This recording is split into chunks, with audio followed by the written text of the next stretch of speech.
All right, we are on Erase map 1 here now. Again, if anyone here is... There shouldn't be too... Oh, I see. There might have been a second music background as we were transitioning over. My bad, y'all. Should be good now as we're in here. And here we go. Players already.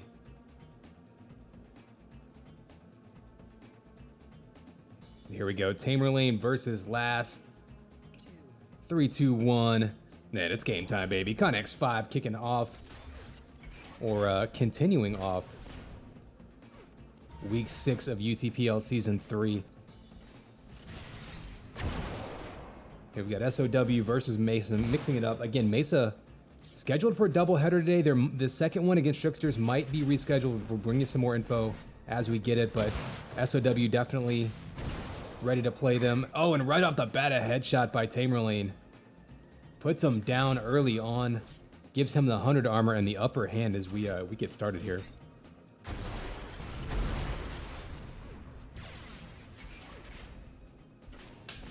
So again, we're playing on the North American hub first. So this will be Tamerlane's map pick. Lass's server pick. Tamerlane getting all in his face with that hit scan. Feeling very comfortable despite that higher ping. And we've seen on a few different occasions, of course, such a wide open map. If you want to run around with hit scan, this is probably one of the best maps for you. Tamerlane right now, very calm, very in control, not actually being hyper aggressive here. He's waiting to pick his shots. You can see he's basically lining up his shots, almost like almost flow charting it. It's like, all right, he's gonna be here. If he's here, I take the shot. If he's not here, set up the next one. Oh, and beautiful combo, catching him going up that lift. The lifts are just such a death trap in this game. I should say lift and jump pad rather. So Tamerlane jumping into the lead right off the bat. Of course, this will be a best of 3 for the first point in this matchup, and another beautifully timed combo there. Tamerlane right now just basically playing the map. You can see he's not being hyper aggressive. He's not overextending in any way. Still knows he's got 10 seconds till that belt spawns. In position to push him off of it, and not a lot Last can do here with only 97 HP. So Belt gonna go to Tamer. Now the question here is, can Last get himself, oh, taken out by another headshot across the map. Tamerlane with the emphatic killing spree, and even more importantly, gets the kill and knocks him off of that 100 armor. Last still yet to control, has even picked up. He did grab 100 armor early. You can see just right now, completely one-sided. Tamerlane well in control here in map 1.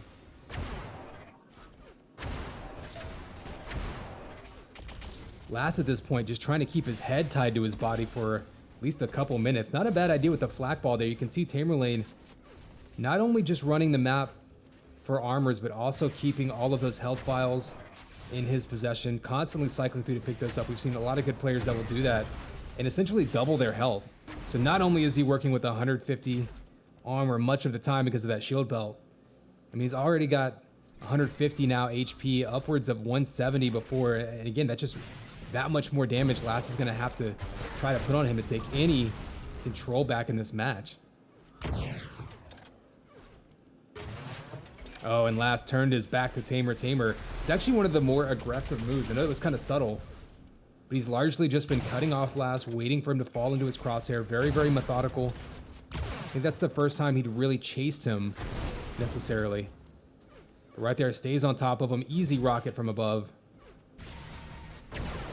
And Tamer right now just on a roll.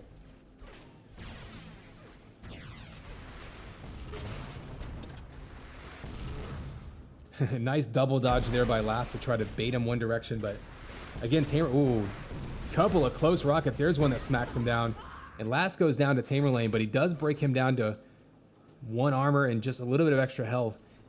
Last could have challenged this belt if he wanted to, and that might have been an interesting move because that 100 armor is not going to spawn for another 20 seconds, so there's nothing for Last to pick up in the meantime. Now, it doesn't help that Tamerlane is just not missing right now. We'll take a quick look at his accuracies. I mean, 15 sniper shots, about half of them hitting right now. Just looking very, very comfortable. Not stretching at all, not not having to really push to try to make hard shots.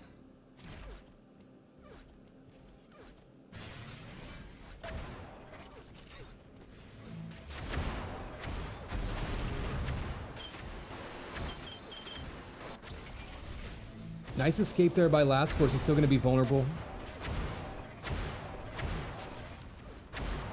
And Last doing some damage that fight, but as we've seen the whole game, Tamerlane right now, huge health and armor lead every fight that they go into.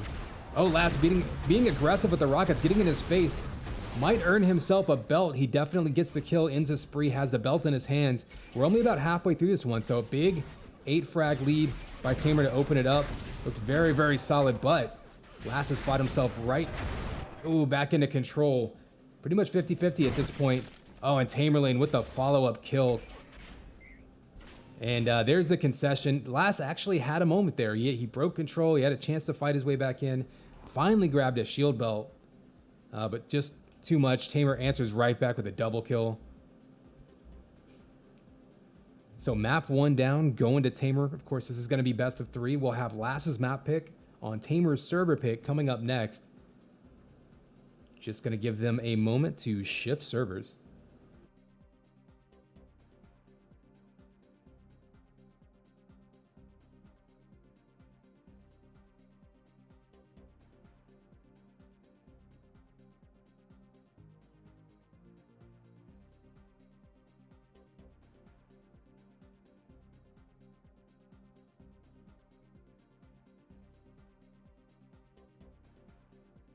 Not actually sure if they're going to be on Phoenix. We saw some matches played on Phoenix in the last couple weeks. We've also seen, I think there was a London hub. I'm not sure if that one's still up or not. In any case, we'll keep an eye on it.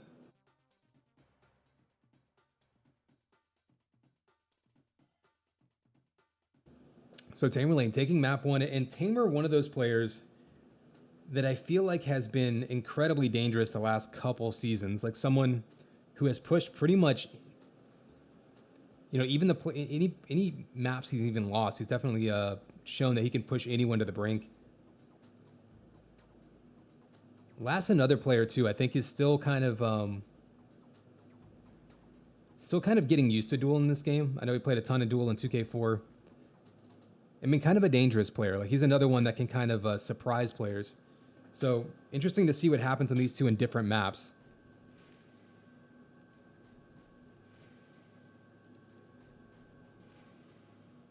So given that was Tamerlane's map pick, that big, kind of open map, the longer range map in a race, I'm curious what Last is going to pick to come back at him.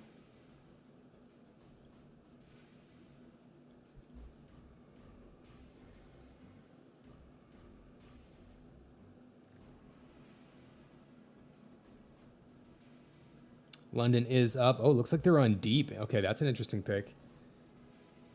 Deep being one of those maps that a lot of players are only sort of familiar with. Not a lot of folks picking it as their number 1 choice.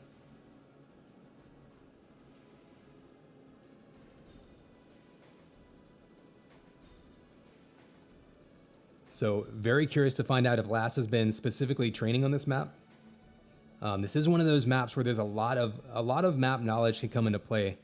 Of course, we've seen it before. So many ways to shoot through grates. Lots of interesting line of sight opportunities on this map. And of course, some really interesting movement.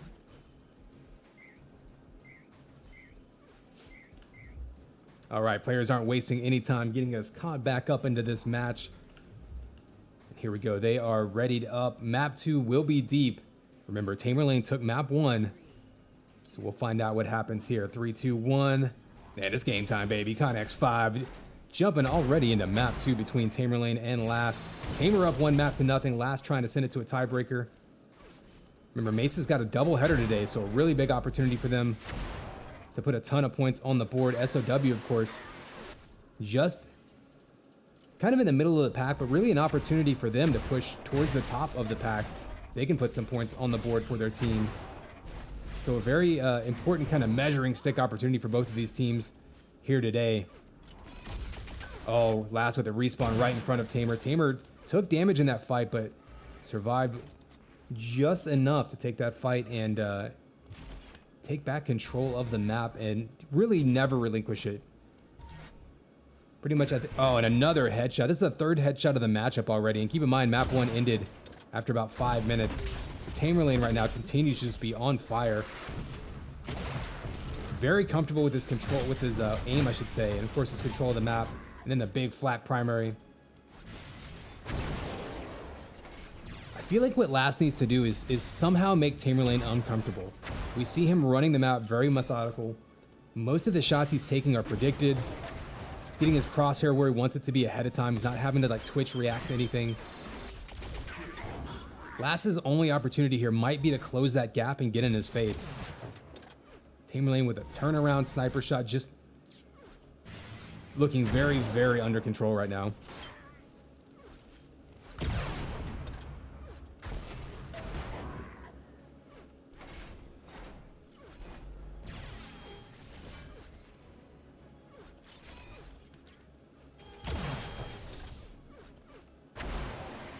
So you can see Last trying to get in his face with the link. I actually don't think that's a bad idea. Take a quick look at the scoreboard. I mean, you can see no armors at all for Last so far. And it's kind of what we saw, you know, kind of a repeat from the last map. Tamer's been doing an interesting mix of playing the map and playing his opponent. He hasn't been overextending. He hasn't been hyper aggressive really at any point. Kind of taking what Last has given him. Hitting a ton of your shots obviously helps. But also just been putting himself in position here. The only thing Last is, you know, really can do here, I think, to break Tamerlane's rhythm is either just hit some crazy shots of his own. Right? Remember, we've already seen 3 headshots by Tamerlane so far in this matchup.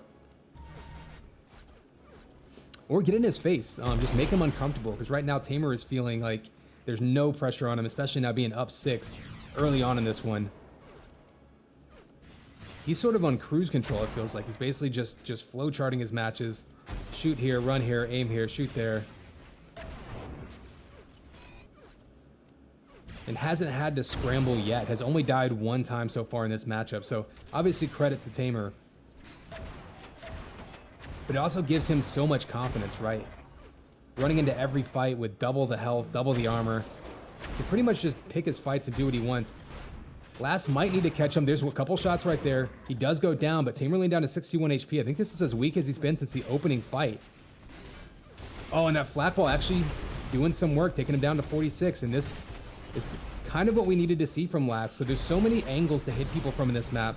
If Last can find some unexpected angles to pop a couple sniper shots, hit a couple flat balls, get in his face like this could be what he wants right here. Oh, but he gets pushed away by the rockets. Big flat primary, and there it is, down to 50 HP. So Tamerlane gonna have to run away for only probably the 2nd time this map. But still has perfect timing on that 100 armor, and he's gonna swing right back around over to shield belt. And this is what I was talking about, like Tamerlane there, not even chasing after his opponent. Ooh, almost goes down there, but 32 HP remaining. And of course, perfect timing on the belt. Still not a single armor for Last.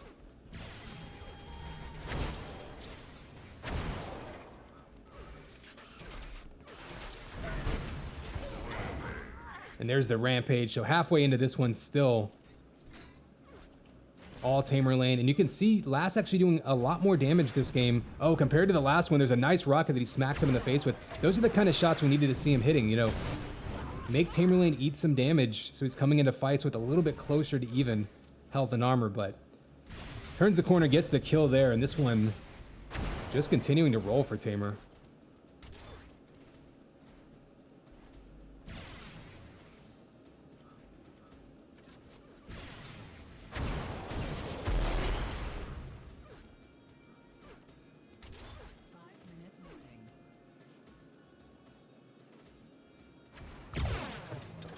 This feels like it could be one of those games where Last could end up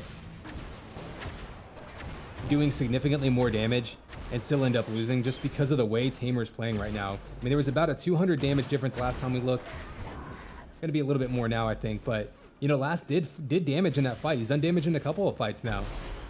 But Tamerlane just has perfect time on the armors, hasn't allowed Last to pick up a single one. Also scooping up those vials, and he's just pushing him away the whole time. This might have been one of those games, too, where if Last had realized early on what was happening, might have been able to play defensive and stack back up on small armors and maybe even health vials. And it might be one where you kind of concede the map to your opponent until you can stack up enough to counter it. I don't know, it's tough. And then Tamerlane, on top of being in perfect position and controlling the map with, you know, perfect timing and all that, is also hitting, you know, whatever percentage, 47% sniper rifle, right? Like, doesn't make it easy. So Tamer right now having almost a perfect match so far. Only dropped one kill, I should say. Not a lot of openings here for Lass.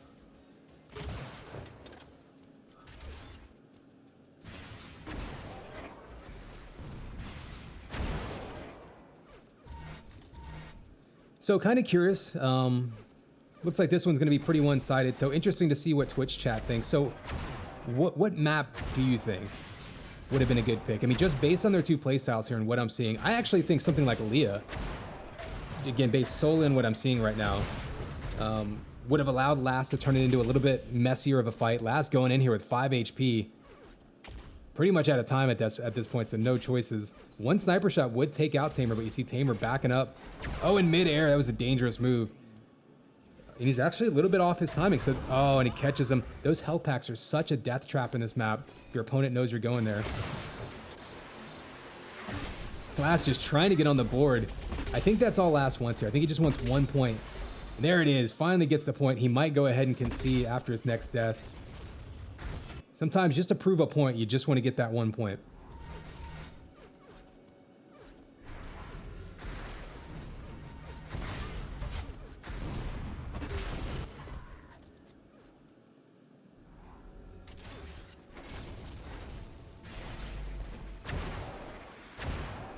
So we'll go back, and again, Tamer answers right back, and that's one thing that we did see him do in map 1 as well. Even when he did go down and did lose a little bit of map control, you can see a few armors did go to Lass. Answered right back. He actually pulled out a double kill immediately to answer in map 1, and that was right before the concession. This map looks like it's going to be over, and Tamer's going to take these first two maps and first initial point in this matchup for SOW.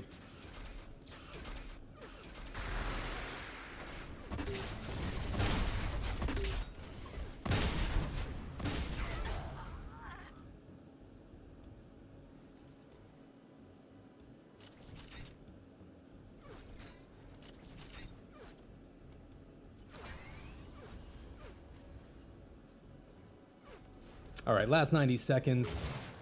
Give you a quick look at the scoreboard, but if you've been watching the game, really not. I'm actually surprised that the damage is that one-sided because, like I said, Lass was hitting shots early on, but Tamer was just completely owning the map. And every single fight he was getting into was, you know, he was dictating the flow of combat.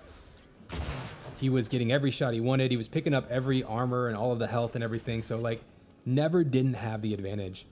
So even if Lass had shot, you know, 60, 70% with everything, you know, I'm not sure it would have made a difference. Tamer was just, had all of the extra tools in his hands, had great positioning, great timing. And it can be really frustrating to play against this kind of player in duel. It kind of feels like you're just throwing rocks at a tank at times.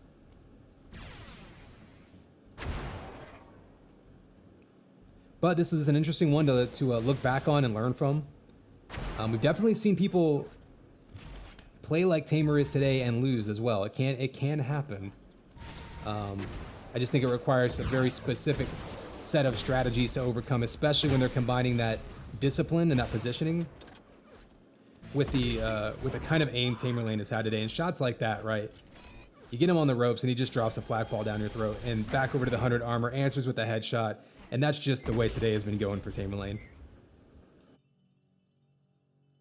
So almost a perfect match. I think he dropped 1 kill and was just in position all over the place. Tamerlane looking very strong to open things up today.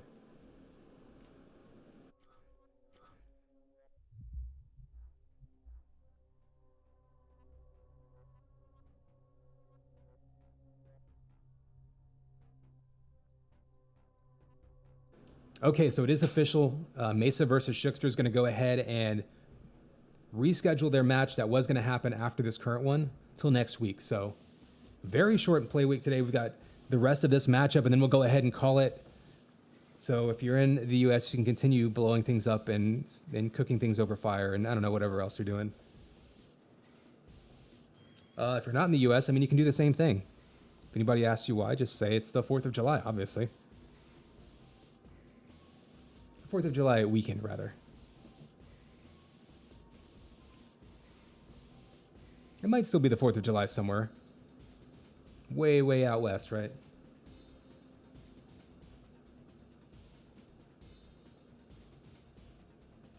So we're waiting for this next match to pop up. Again, we'll take a quick look at the schedule. So we had DW versus Baguette first. It's SOW versus Mesa Gaming happening now. And again, Mesa versus Shooksters getting rescheduled to next week. So we're going to have a long week next week, apparently. Or maybe they're going to shift things around. We'll keep an eye out on that.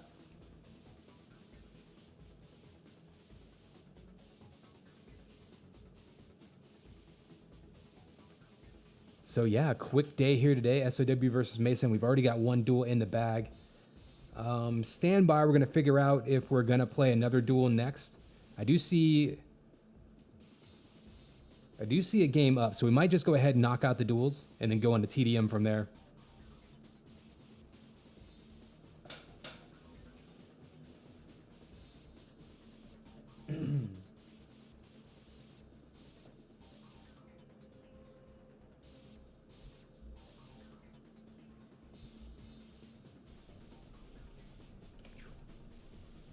All right, looks like we do have deck up as map 1. Sir's going to be jumping in, so this will be...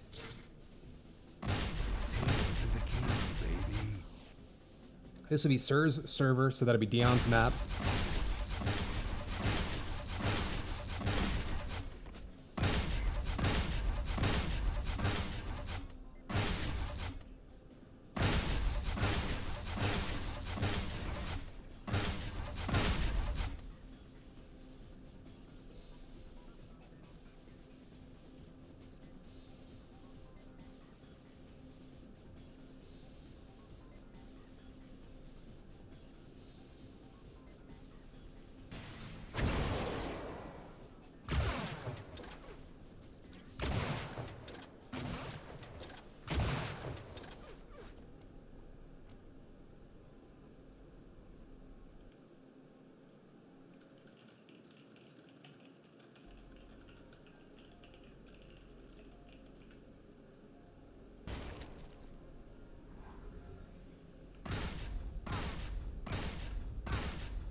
Okay.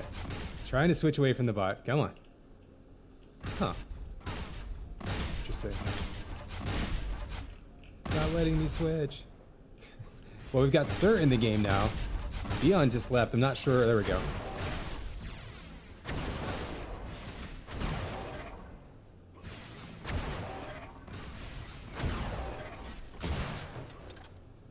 It looks like map 1 will be deck. Interesting pick against Sir. Sir, of course, being an old school Unreal 1 player. Deck going to be certainly one of his more comfortable maps. You know, as far as his best maps and relative rankings and favorites and stuff, that's going to be subjective. I'll let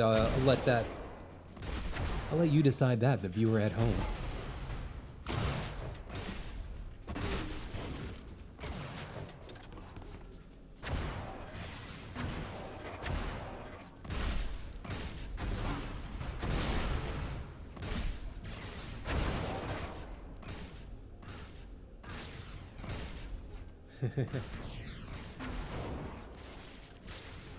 Yeah, Sir actually played Unreal 1. I don't know if he ever played Unreal Tournament, honestly. I'm sure someone can answer that better than me. I know he definitely played a ton of Unreal 1. He was like one of the late game competitive players. And Deck in Unreal 1, remember, didn't even have that teleport out of the pit. So that was kind of a brutal... Did it have jump boots? I think it still had jump boots, right? But you couldn't get out of the pit without those boots. You had to run all the way along. And of course that back hallway between Flak and Shock didn't exist, so really kind of a brutal map. You could get pinned into the corners and hallways and such very easily. It was really all about the shock rifle in that game, just because of the fact you could throw those giant combos around corners and catch people peeking.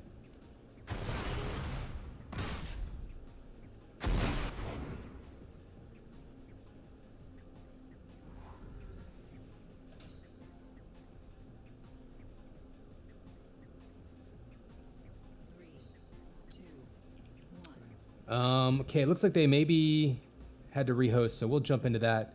We're not gonna watch two bots go at it. Kuzgi hosted a TDM game, so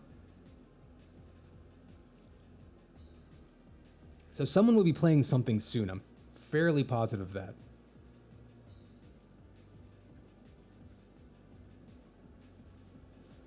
Oh, okay. It looks like Dion's PC crashed. That's always fun. So, okay, maybe we can get them back in a server and get started here. It looks like the instance is up. There we go.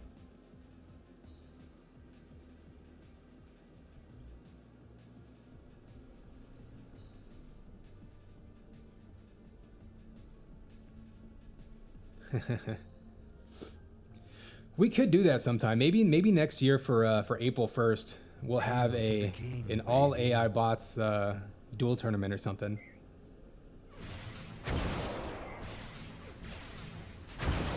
People can place their illicit bets and such.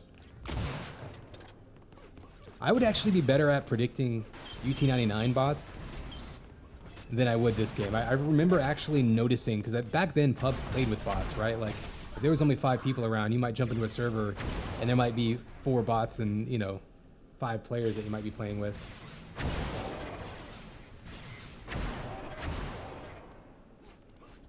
All right, looks like players are ready. We're going to be getting this one started very quickly now. Remember, first best of 3 went to SOW. M trying to make up some more points. Sir versus Dion kicking off now. Here is your countdown. 3, 2, 1, and it's game time, baby. ConX5 bringing you duel number 2 between these two teams. We just saw SOW. Tamerlane having an almost perfect duel. Taking the first points for his team. This will be another best of 3 for the second point on the table between these two. Oh, both players taking heavy damage early on. Sir's gonna have to back up. They were both under 20 HP there. Sir, you can see just running across the map. Dion gonna play it cool, wait for this first 100 armor. Doesn't get a kill, but does get that armor, and gonna just even chill out even longer and grab these health packs. So no sense of urgency between these two early on.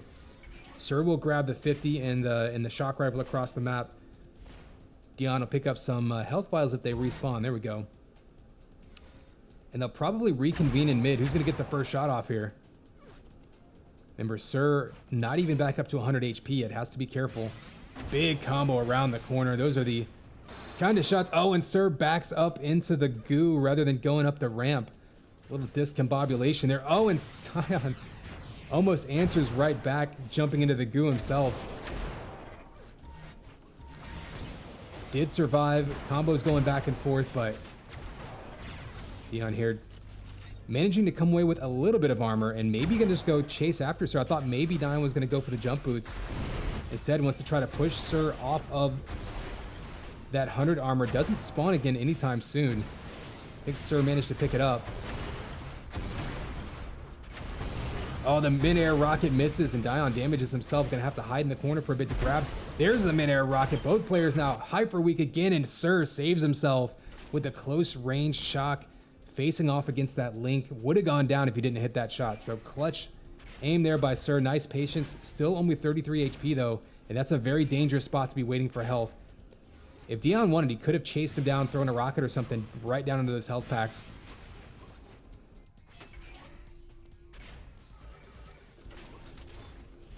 And this time you can see Sir very happy. We've seen both players now perfectly content to chill out in the pit for extended periods of time. Those jump boots going to give him a nice, easy grab. Oh, and that combo disrupts his aim, and he's going to miss that shot. Going for the health on the opposite side. So if he had actually done more damage, that would have been a bigger move because it would have taken away the health from Dion. But Dion's still at 105 HP. It's always a smart play to soak up those vials. You got a few on the backside now by that 50 area. Oh, the combo by Sir would have been big damage. Instead, eats a flat ball. And now Dion's got the upper hand. Nice timing by Sir, though, to back up and scoop up that 100. Still has control of the pit, so that health and armor going to be his. And we now got about 20 seconds, and then both armors will spawn, so we'll see what happens there. I like what Sir is doing here position-wise. He's got his back to the 100 armor. So if he needs to retreat, he's still got that behind him and can still challenge that belt as well. Those jump boots are going to be great for that. Sniper will help as well. Belt's up in 2 seconds. Nice job using... I think he just wanted to be unpredictable a little bit. Ooh, Dion getting a relatively clean grab of that belt and then popping off a couple shock primaries. Sir there, I think, maybe lost his timing a little bit. Don't think he meant to give up that easy of a shield belt, but a nice job. Look at that fall away mid-air shock combo to protect himself again. That's the second fight now in a row where Sir's come away with less than 50 HP in the pit with the shock rifle, and that's just the comfort level of the map. I mean, that pit is so dangerous. You can shoot yourself in the face in so many ways. I think half the time people end up killing themselves in that pit.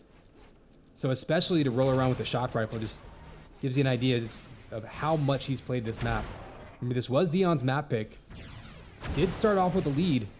Oh, and Sir goes down now, so tie game again. Dion in control. Almost halfway through this one, and we are still dead even.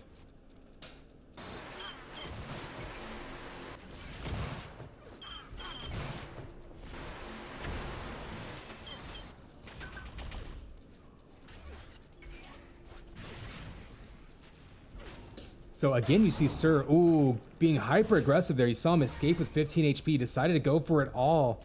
Diving for that belt, pays for it, goes down, and now Dion with the lead.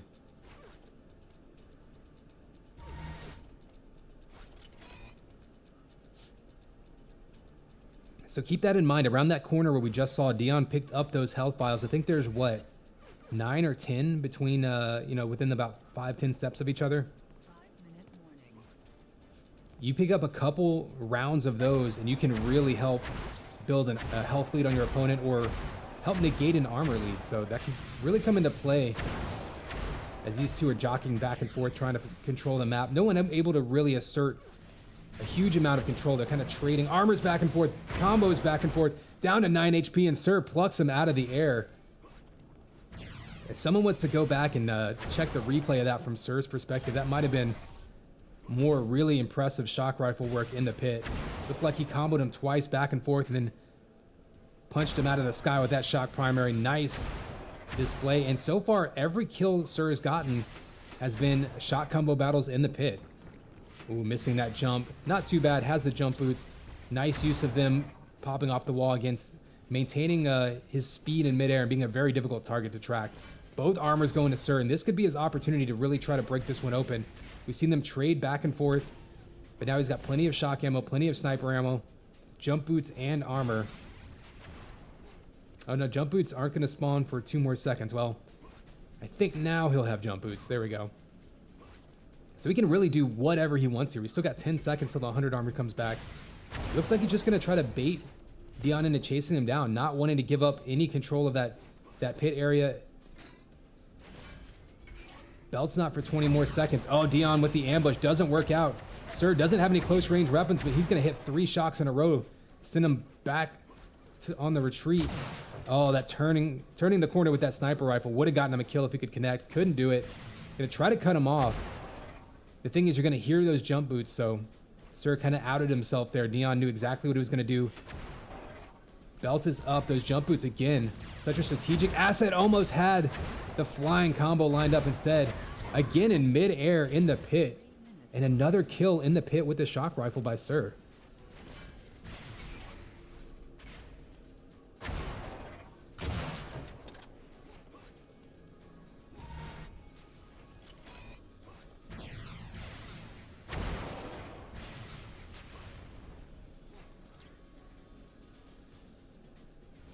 Oh, and Dion, you can see with the crouches hiding behind.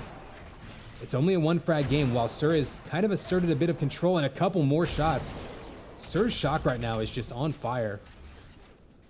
It's going to be a very difficult map to overcome that. You can see him now just throwing out prediction combos, just daring Dion to try to be aggressive. And the mid-air Jump boot, fall away, shock primary. Again, he's had those on lock all game long. Those are very difficult shots to line up.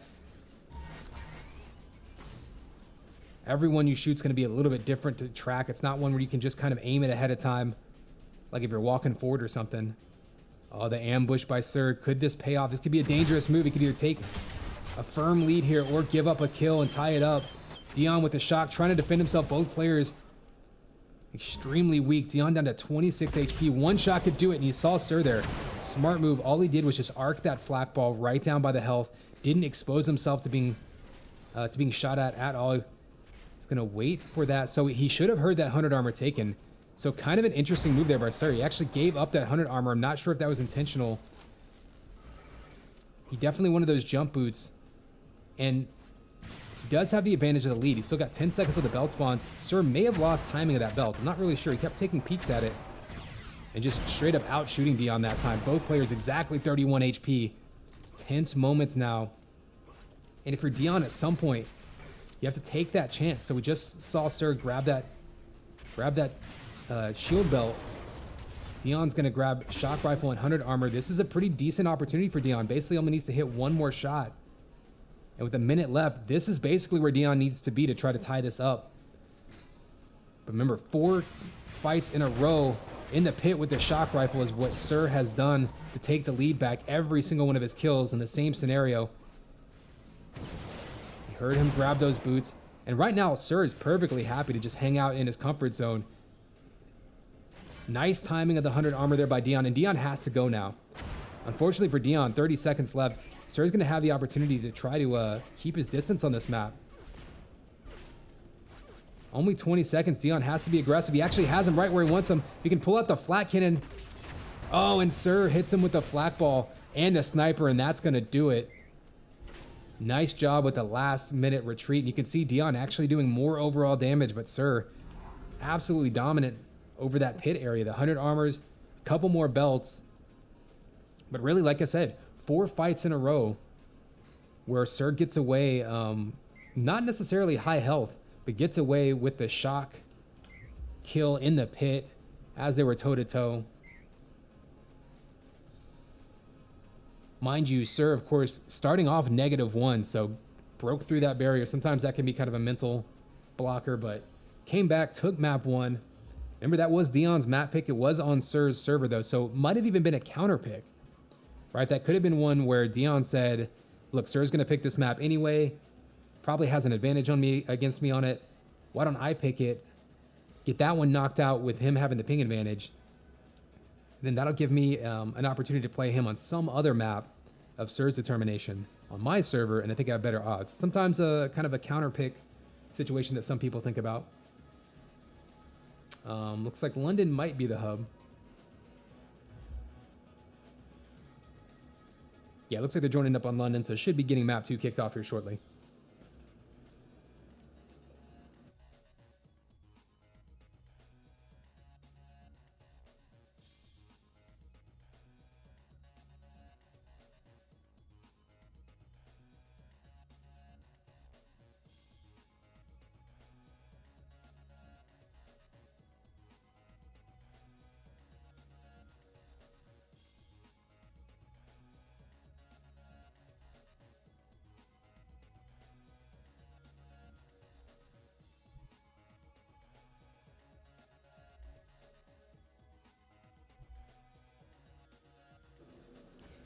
Okay, looks like Sir's going to pick Leah. Not a surprising map pick, I don't think.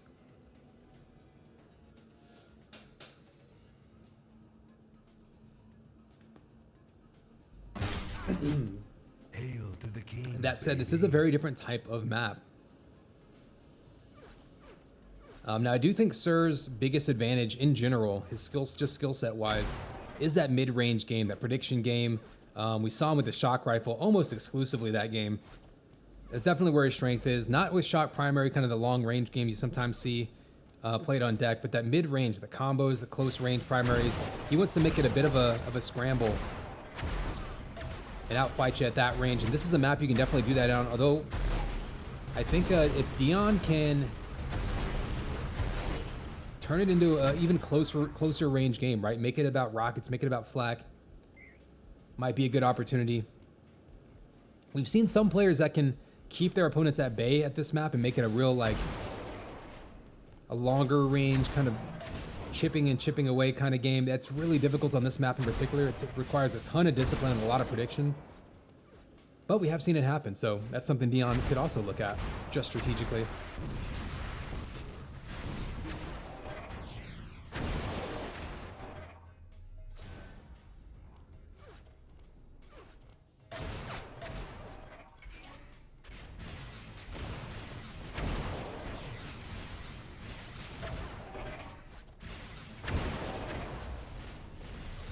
All right, both players are in. Pings are settled. Doesn't look like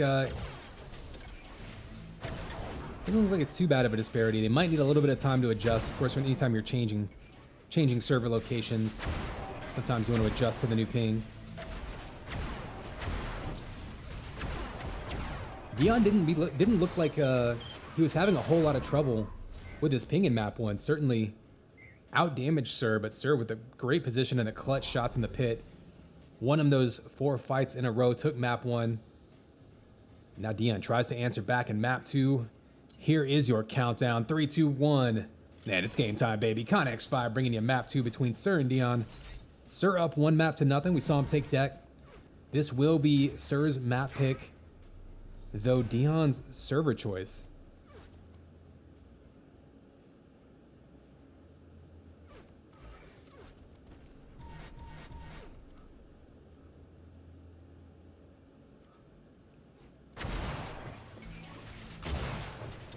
Oh, Sir right there, you saw him looking for that prediction shot, didn't even react with it, was just taking it. A big flat primaries right there.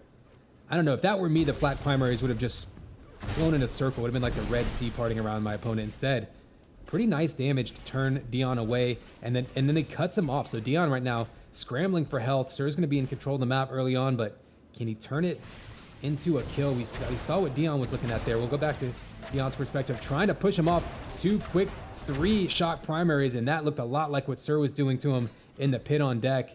That'll earn Dion a shield belt and a chance to push over and maybe ambush him at that 100 armor. No, nice quick feat by Sir, back up to 48 over 100. And both players, I think, going to try to back up and get their health back up and reconvene.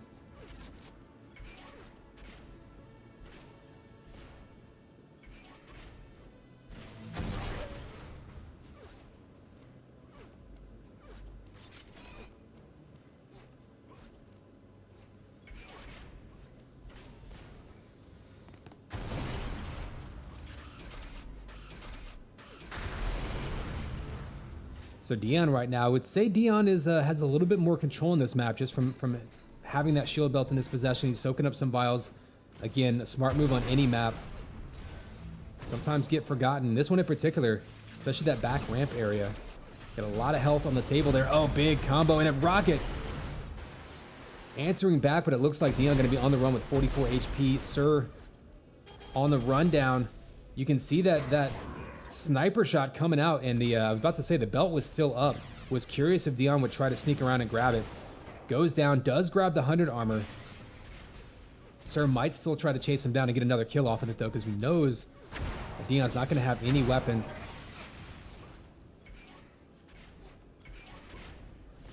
And I think Dion's best bet here for coming back is going to be to try to deny that shock rifle. We've seen a bunch of specific matchups on this map where people have tried to just take away a given weapon, whether it's Link, whether it's Flak, whether it's the shock rifle.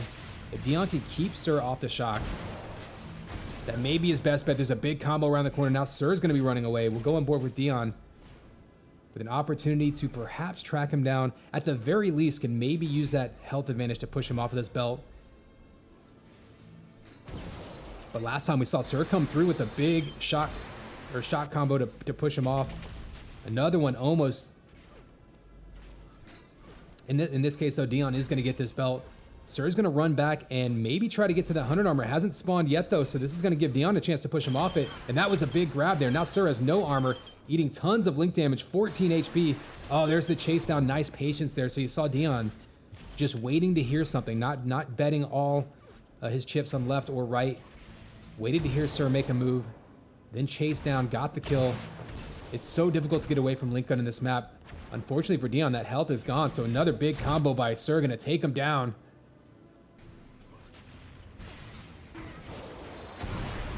Sir continuing with what he was doing in map 1 with the close range, flying around combos. Really is his forte, not surprising to see him do something like that on a map. Of course, this is his map pick. Dion answering back though, so these two are just playing tug of war. Damage-wise, we actually saw a really close match. I mean, it ended up only being a two frag game on deck. Oh, and the Link just a split second too late. Dion did a ton of damage. Sir was able to snatch up that belt right before he turned the corner, though. The fall-away rocket does a little bit of damage. Both players under 50 HP, and Dion rockets himself in the face with the 2 health remaining. That's going to be very difficult now to try to really assert himself. Sir now up to 150 armor. Dion just trying to survive. This could be a smart play, taking it slow rather than running around and making noise, just waiting for health to respawn.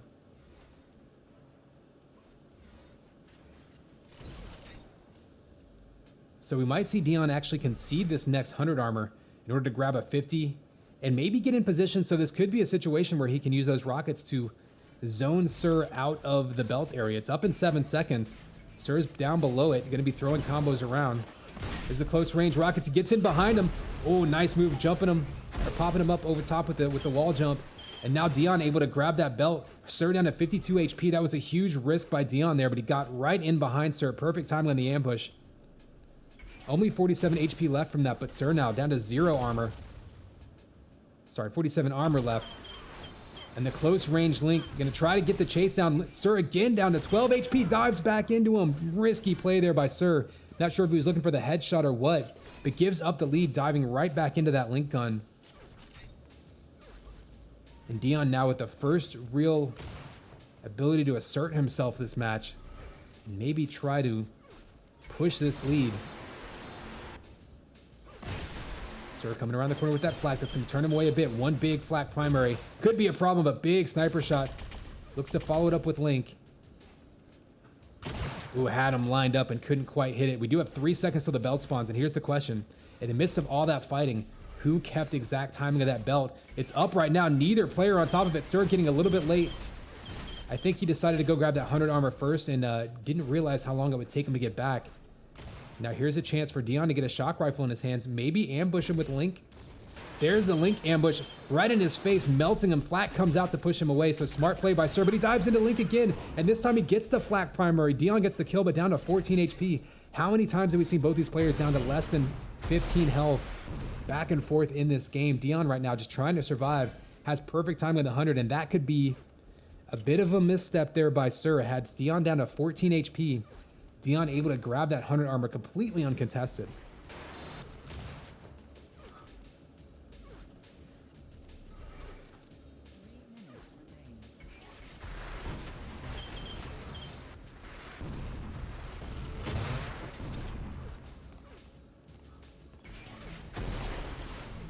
So Sir right now sitting up top by the shield belt. Dion trying to find an angle. Oh, gives up another belt. So Dion's timing of the belt been a little bit off a couple of times. Sir's also gotten a little bit unlucky with positioning. So neither player has really asserted full control over any of the items. You can see the pickups dead even. Six vests, 4 to 3 on belts. Big combos there by Sir. And this will allow Sir now to take control of the map very firmly. He's got 2.5 minutes now to try to make up 2 kills. And, you know, obviously he would like to have 3, take the lead and try to avoid an overtime situation. Remember, Sir did take map 1.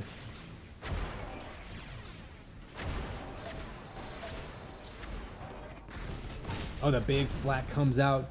Flak has been completely hit or miss for Sir, either doing tons of damage with every shard or whiffing just like that. Dion took a little bit of damage there. Still a health lead by Sir. They trade damage. Dion going to be on the run. Belt is up. Will Dion go for it? No, Dion. Dangerous move, popped right into Sir's face and then ran away. Sir, though, a little bit out of position. He's not going to be able to get over to challenge the 100 armor, but he does get the belt.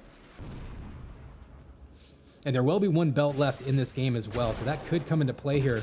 If Sir tries to mount a comeback, big flak ball. Rocket to answer back. Both players looking to decide the match right here. The links come out back and forth. Both players under 20 HP. We're down to 28 now. Is Dion, and comes away with that link gun victory, and I think that might be the game. It's a 3 frag difference. We'll go on board with Sir. Sir's gonna have to try to make up this distance immediately, but only a minute to go. Big combo pins him to the corner.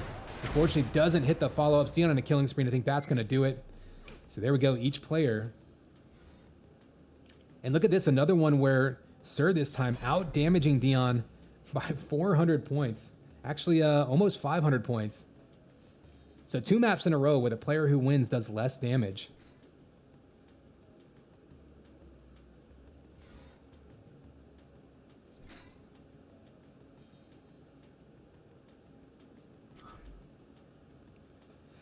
So, all right, map 3 coming up next. This will be our tiebreaker. Looks like Erase is going to be it.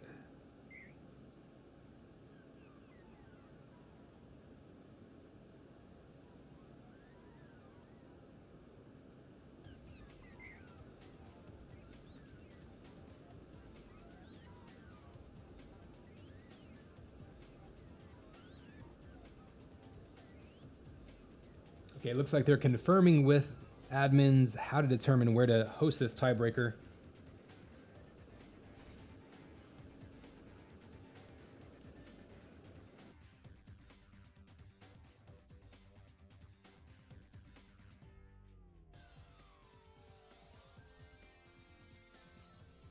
And perfect timing, my game actually just crashed. So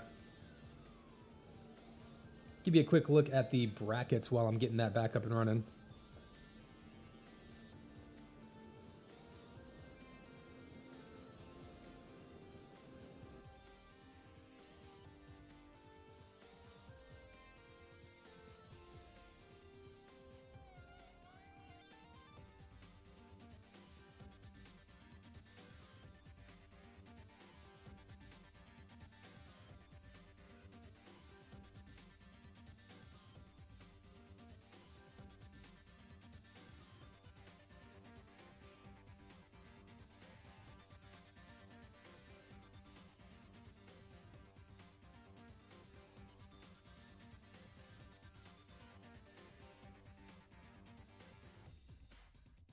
So get a quick look at the rankings currently. Again, Mesa's second game against Shookster is going to be pushed to either next week or the week after. We'll confirm that. So SOW versus Mesa, only game that we're going to finish off today. Short play week for you. You can see both of them still very much in the mix. SOW has only played 3 matches, so they're technically in 5th right now. But this week going to be huge for both them and Mesa to try to establish themselves as a top 3 team. I think both teams really interesting ones to watch for this season.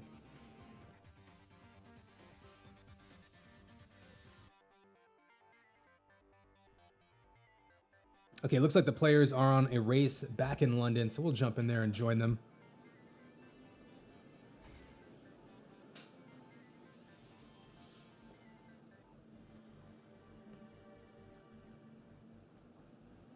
So remember, Sir took map 1 deck, map 2 was Leah. Dion took that. Hail to the king, baby.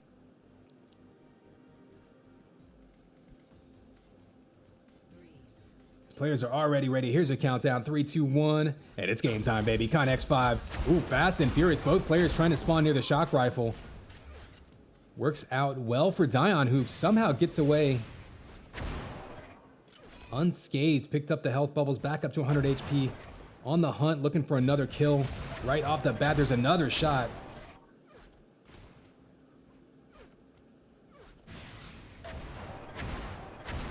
And I think this map, just the actual architecture of this map, plays a little bit more into Dion's style than it does Sir.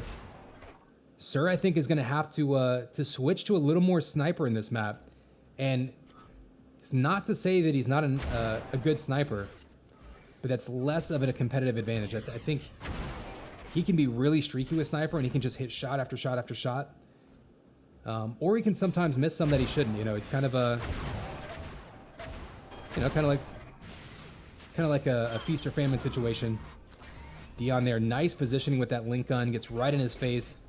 He baited Sir into jumping into some link gun a couple of times in map 2. And that, I think, was part of what made the difference there.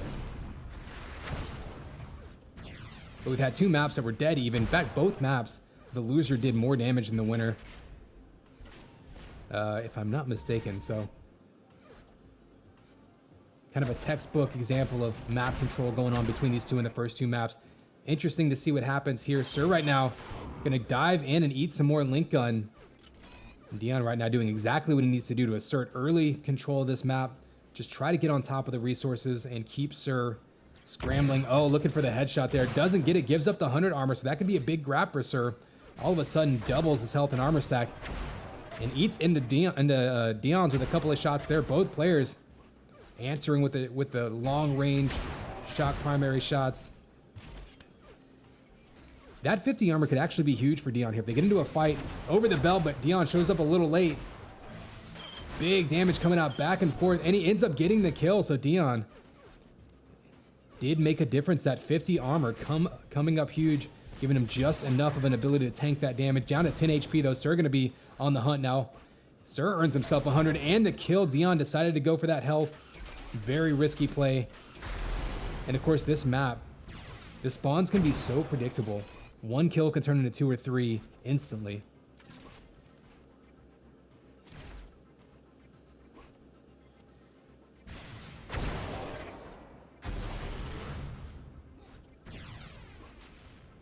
So you can see now, taking a little bit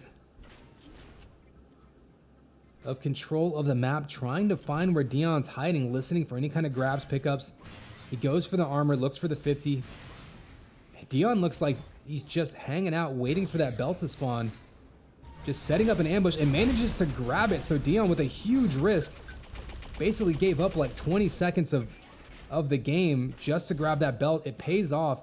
Looking for that 100 armor, but it's not going to be up for 10 more seconds. I mean, he might decide to do the same thing. It could be a situation where Dion found himself just completely lacking timing on it. Well, if nothing else, he does have timing on it. Sir's down to 92 HP, so he did manage to deny him that armor. But it looks like Sir might be in position here to get another kill off of it. Got to be careful that Enforcer could take him down. Nice combo falling away. Both players under, well, right at 30 health is Dion. Sir down to 7. I think Sir there was one where he just kind of did some calculations in his head. Risk versus reward. How much am I willing to go after this? Decides to back up, give up that 100 armor. Dion's still only at 30 HP. This could be dangerous right now. Rockets coming out by Sir. Dion's going to have to grab some health. That 30 HP doesn't do you much good. Or excuse me, that 100 armor doesn't do you much good if you only have 30 HP. You got to have the health to back it up. That ends up costing Dion a chance to even try to defend against that belt. Big combo by Sir. Caught him around the corner. Rockets coming up. Sniper now by Dion. Back and forth, and they kill each other. The headshot by Dion. The rocket by Sir. Scorched Earth policy, and Dion still in the lead. Sir does respawn by that shock rifle. Gets the sniper and the 100 armor. So I would say Sir got the better of the two when it comes to the respawn. Now they're fighting over the 50. Perfect rockets by Sir. Dion now down to a 1 frag lead. We're not even halfway through this one, so plenty of time to go back and forth still.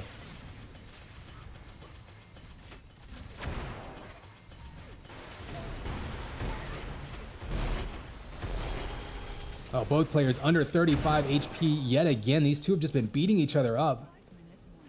Sir's going to retreat. Dangerous move, though. It looks like Dion was maybe thinking about going for the ambush. Instead, going to settle for that shield belt.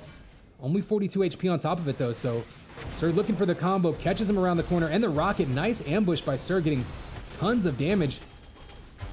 Coming out around that corner without eating any link damage, so Sir perhaps learning from the previous map where got ambushed a couple times with that link, ended up doubling back into it, cost him some kills. Dion that time trying to set up the same situation. Sir hits him from around the corner. Now Dion still only 15 HP. Sir desperately trying to track him down. Gonna sort of just give up and go scoop up the 100 armor. Dion's still only 15 HP, finally back up to 65, but still very vulnerable right now. And 10 seconds till this belt spawns. But Sir unable to find him. You see him just throwing combos around, just sort of an Easter egg hunt. Close range rockets, and Sir gonna have the really just the health and armor to survive that. Dion did some damage, but as we've seen so far in this matchup, doing damage really hasn't been the problem for either player. It's been a matter of controlling the map, getting the key shots in where you need them. We are tied right back up with less than 4 minutes to go in this tiebreaker match. Really no surprise at this point. These two have been dead even. Wouldn't surprise me to see an overtime. The rocket answers back. Both players again, heavy damage, just trading blows. One sniper shot could get a kill from either side. Rocket comes out, and there we go. Dion gets the kill and immediately scoops up that health. That's a smart play. Sir knows he was weak. Would have come right back at him with the enforcers and got the retaliation, but I think now Sir's going to have to be on the run. You saw him grab a sniper rifle. You know Sir wants that shock rifle, but again, he's perfectly capable of living with that sniper rifle on a map like this if he needs to, and I think that's going to be key. If Dion can manage to take control of that shock rifle, and actually we've seen shock shots coming out, protecting themselves. I was about to say we've seen Sir get some huge kills with the rocket launcher. Down in his face with the stinger, and that's a massive kill right there. Sir dives at him. Dion decided to stick with it and try to secure that belt. Dangerous play. Sir went right at him, got the kill back and the belt, and now control of the map is in Sir's favor. Can he get another kill off that to tie it up? One more shot could do it. You saw him knock Dion down. So Dion now no armors to go for. Just barely able to get health back up. Plenty of time left, and this could be Sir's opportunity now. Has control of virtually every weapon, has control of every armor. But we did see this earlier where Dion was able to hide for a good minute or two. So it's all going to be now about whether Sir can close that gap. There it is. The tying kill with 2 minutes to go. And still firm map control for Sir. So what can Dion do to break that? Shock rifle's in Sir's hands. He has timing of the 100. Dion goes right after that 100. Can't make the rockets land, but does get himself at least a little bit of protection. Can he get out of that area now safely? Belt is up, and that may back Sir out. And so that could be... That was a big risk by Dion, but now 81 armor could be all he needs to, at the very least, survive and force an overtime.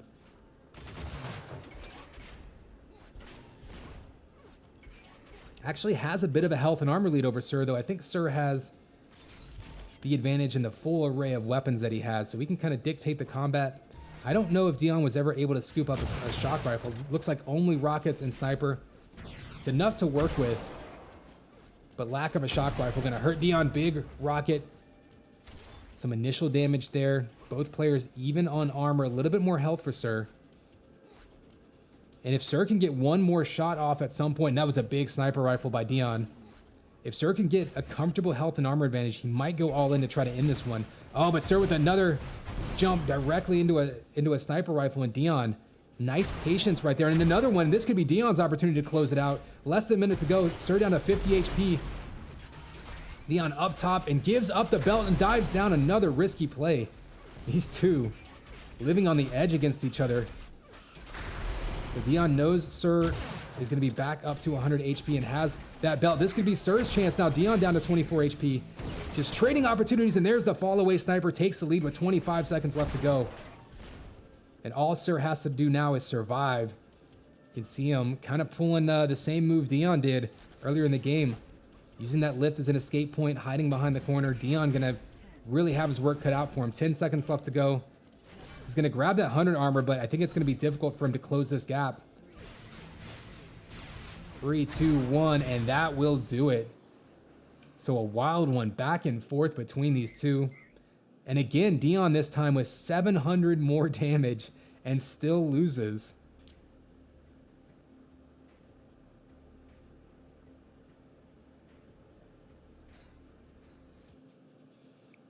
So a crazy back and forth match there. Genuinely hope we see these two play each other again, be it in the playoffs or whatever the case may be, because that was one of the more intriguing duel matchups I think we've seen this season. But in the end, Mesa able to gain another point back. Sir takes the tiebreaker in the last minute of play.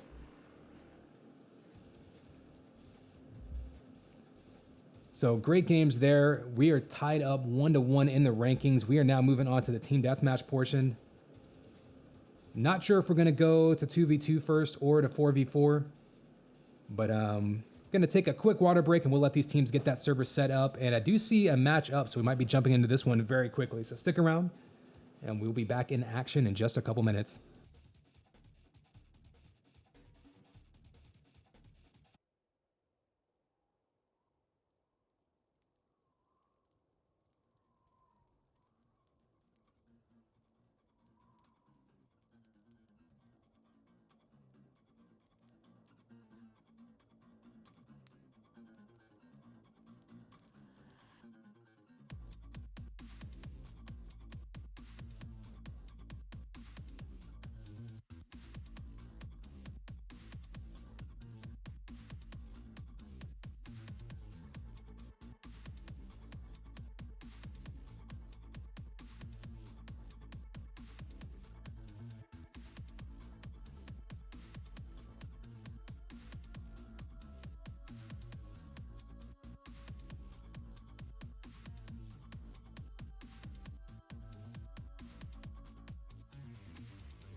All right, looks like server is up. Teams are joining, should be getting started here in just a moment. Looks like we'll be on Sid Castle for map 1.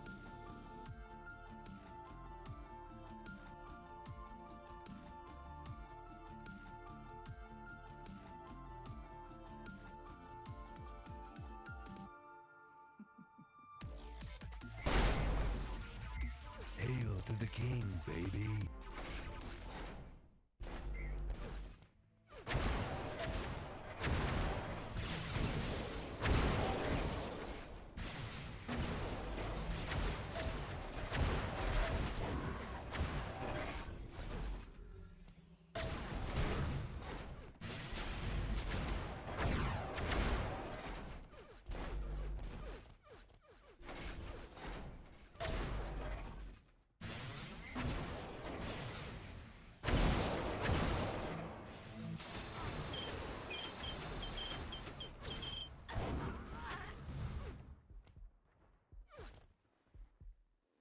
All right, we got all 8 players in the server and ready to go. Should be getting kicked off here soon. 4v4 portion of this matchup for any of you who might be new to the format. Of course, these are mixed game modes. We just saw them split duels, so 2 best-of-3 duels, each worth 1 point in the matchup. 2 best of 1, basically. 2 maps of 4v4 team deathmatch. Each will be worth 1 point. And then we'll have a 2v2 team deathmatch, best of 3, for the last point in our matchup. Right now, 1-1 between these two teams, really trying to make a name for themselves this season, climb those rankings. They both have a really good chance, I think, to finish top 3 in this season. So could almost be, I don't know, almost like a rivalry forming here between teams that are just kind of going to be challenging the incumbents. I mean, you've got SAS and All-Stars, probably the favorites going into this season. And then you got these 2 teams now really challenging now to try to jump atop that pedestal. So here we go. Teams are readied up.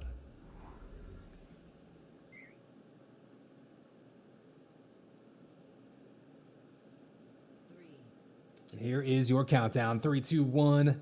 And it's game time, baby. Con X5 bringing you first 4v4 of the matchup. Ooh, Dion with the opening kill. Maybe still feeling a little amped up from that duel he just played against Sir. If you missed that one, you got to go back and watch the bottom. That was a really, really exciting matchup. In the end, the multi-kill by Psy. Just throwing flag all over the place. And right off the bat, Mesa just getting overrun 7-0. SOW comes out swinging. Of course, we are playing 15-minute 4v4s though, so still plenty of time for any kind of comeback to be staged. So we'll head over to the shield belt. Shield belt is actually kind of interesting in this map because of how tight it is. You can see it's sort of in this bunker. Lots of different windows, lots of ways to approach it. Oh, and it looks like Psy manages to grab it. And look at that total team armor between SOW and Mesa. Huge advantage for SOW. And they're going to keep pushing that in their advantage.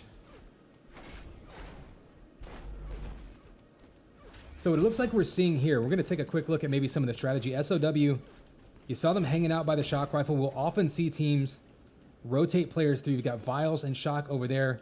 Shield belt spawning right up top here. We do have Amp across the map that Laps was able to grab. We'll go on board with him. This is a brand new map for UT4. I should say, you know, it's not from any previous games, not a port or anything. So different teams are still figuring out kind of their preferred way to run it as far as positioning, as far as routes and things like that. Oh, Dion getting mauled by Wasty with the 3 sniper shots in a row. No health to back it up. It does manage to get another kill off of that Amp. So pretty even back and forth with the Amp run there. This is kind of an interesting map when it comes to Amp because of how big it is. It's another one that you can kind of avoid the Amp runner, right? Like you don't necessarily have to dive right at them to try to take it back. Play it very strategically. This is a very big and complex map. So a lot of room for teams to play those different play styles. We talked about, you know, they're kind of people still establishing how they want to run it. Take a quick look at the scoreboard while we got some time. See those 100 armors there going back and forth. You see Wasty in position. And with a sniper rifle and that 100 armor right there, a key area to control really for any team. You'll often see 1 or 2 players dedicated to it. It looks like Wasty definitely hanging around there. I'm not sure if that's necessarily his responsibility, but you can see that area to the left and then the damage amp right underneath it. And with the amp spawning right now, wouldn't be surprised to see someone like Wasty heading over there, and he grabs it completely uncontested. So SOW, don't know if they lost timing of the amp or just didn't have anyone in position, but certainly giving up a clean grab to Wasty with the sniper rifle in his hands, not ideal. Dion heads over to kind of trade with his teammates, and this is what I was talking about with such an open map. Not the easiest one to track down targets. Oh, missing that shot up close does allow them to grab that 100, but another rocket and another one. Wasty now with a big amp run, getting 3 kills on the board, looking for a 4th. Oh, rocketing his teammate, Wasty, and maybe getting a little overzealous there, but pulling them within 3. So a big amp run there, and if they can keep control of this area, that could be a big boon. I do like that when he grabbed that amp, he didn't try to overextend. Sometimes when you grab amp and you don't see any opponents, people will freak out and just dive across the map. Nice double team there. And Mesa right now is on a roll. They've got control of the map. And now it's their turn. Try to put some kills on the board. Both armors went their way. You saw Kuzki, who we're on board with now, grabbed that belt. Tamerlane, though, breaking him down with that Linka. Nice move. Baiting him up that lift. Oh, and the double team with the flak. Taking him down. Nice teamwork there by SOW. Again, these are 2 teams that we're going to see just get better and better as the season goes on. We're just about halfway through the season. It's going to be very intriguing to see how these 2 teams in particular manage to improve. Wasty with another clean grab of amp. If he can keep this up, getting those clean grabs of the amp with a sniper rifle in his hands, this is going to be trouble for SOW, because even if they're not going on crazy amp runs like they did last time, it's just such a huge resource and such a huge tool to have at your disposal. And if nothing else, they can bring that amp right back over to this area with the sniper and the 100 armor, and you can use it to just force them out. You can defend this area as well as any other area in the map. And obviously having Amp going to make that much easier. Special, though, giving him chase. You see him back in the corner. 100 armor doesn't spawn for 5 more seconds, so a bit of a mistake with the timing there. That's going to allow SOW to swoop in there. They might grab it. If nothing else, they knocked him off the room. Looks like Last chased him away. We'll go on board with Last. He's the only one with any significant amount of armor. Back up to a 7 frag lead for Mesa. We'll see what SOW can do to try to wrest control of the map back from them. You can see a pretty big damage lead being taken by Mesa. Shield Belt's still going to SOW, though, up 4-1 on that. So it could be, again, a difference in strategy here coming into play, where SOW perhaps focusing more on the belt. We're going to follow this amp when it pops off, but after that, we may put a little bit more emphasis on the belt area and see how these teams are kind of organizing themselves. You can see that mini map in the top right, kind of an idea of where teams are tending to line up. But we're going to go with a overhead view here. Last getting challenged this time by Dion, so down to 46 HP. There's one sniper shot and another one, and Last on a rampage now. Ooh, missing the close range. So Dion, again, putting tons of pressure on him with that link. He's got 3 Mesa players around him, though, so he's going to go down. There was a couple of seconds of amp left, I think. Maybe not. Maybe it did expire. Oh, no. Special's going to have it for just a couple of shots. Does manage to get the sniper rifle in his hands and the 100 armor, so SOW taking control of that room, at least for the time being. I'm not sure if they're going to dedicate anyone to holding it, though. So Mesa might be right back in there. Nice dodge up that little torch thing. It's basically a dodge ramp. Not everyone utilizes that very effectively, but so nice use of that. Now Special is going to be in control, and you can see Special and Dion have moved over. Now they've got control of that belt, or excuse me, the vest and the sniper area. So now it's up to Mesa to attack that and figure out, who, how, and when do they push in to try to reestablish themselves in this zone, because Inceptos there sneaks in and he grabs that sniper rifle. That's a start. It doesn't seem to have timing of that vest, though, because it's not up for 15 more seconds. We just saw SOW take it. That damage amp will actually be up first. So let's slide over. Remember, we're up top. Remember, you got the sniper rifle up there to that left. This is that area of the map we've seen a lot of fighting in. And here we go. This is probably SOW's most significant challenge to the amp yet. They've got 3 people around it. Now they might actually pick this one up. And there it is. Dion now going to have amp and sniper rifle.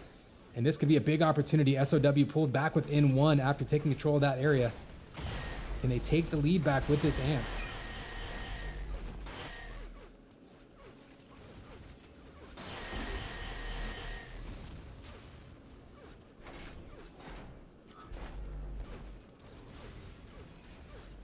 So far, really nothing happening on this amp run. I thought we might see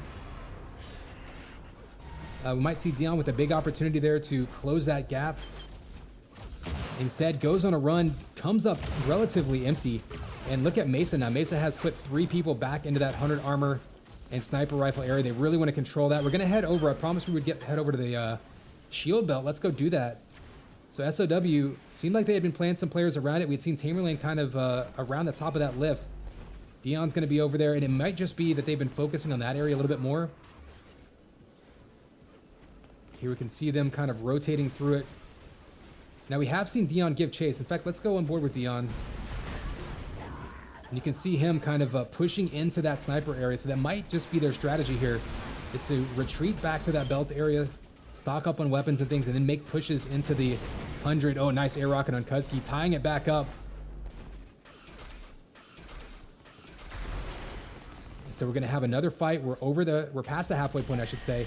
And there is a grab of the amp by Dion. He's going to go down instantly. Wasty will have it. Not a lot of weapons on his side, but he does have jump boots if he wants to be tricky. Tries to go after that belt, or after the vest. He did have timing for it. So we're 2/3 of the way through this one, and we are just back and forth, 47-45. Wasty, you can see, trying to knock them off of that belt area, but SOW is not really hanging out in the actual belt area, that little bunker. They've more been roaming through this section of the map. Oh, Dion's going to run head first into some shock. That'll be a kill for Wasty.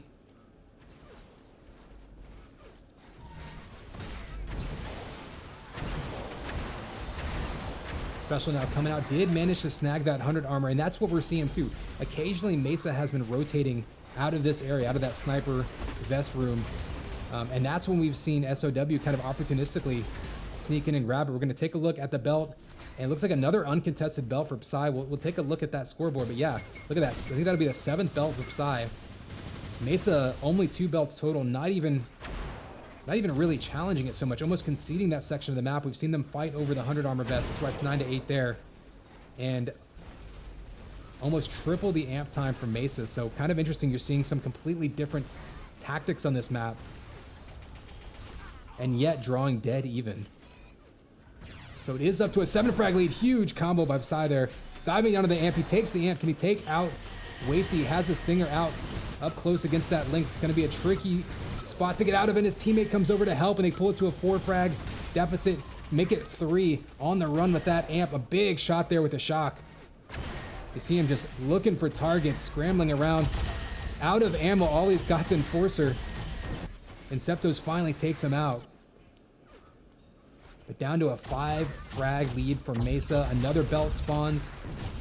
And it looks like Kuzki actually grabbed it. So Kuzki was able to challenge that belt. Only dual Enforcers on board, but those are still going to be pretty scary close range.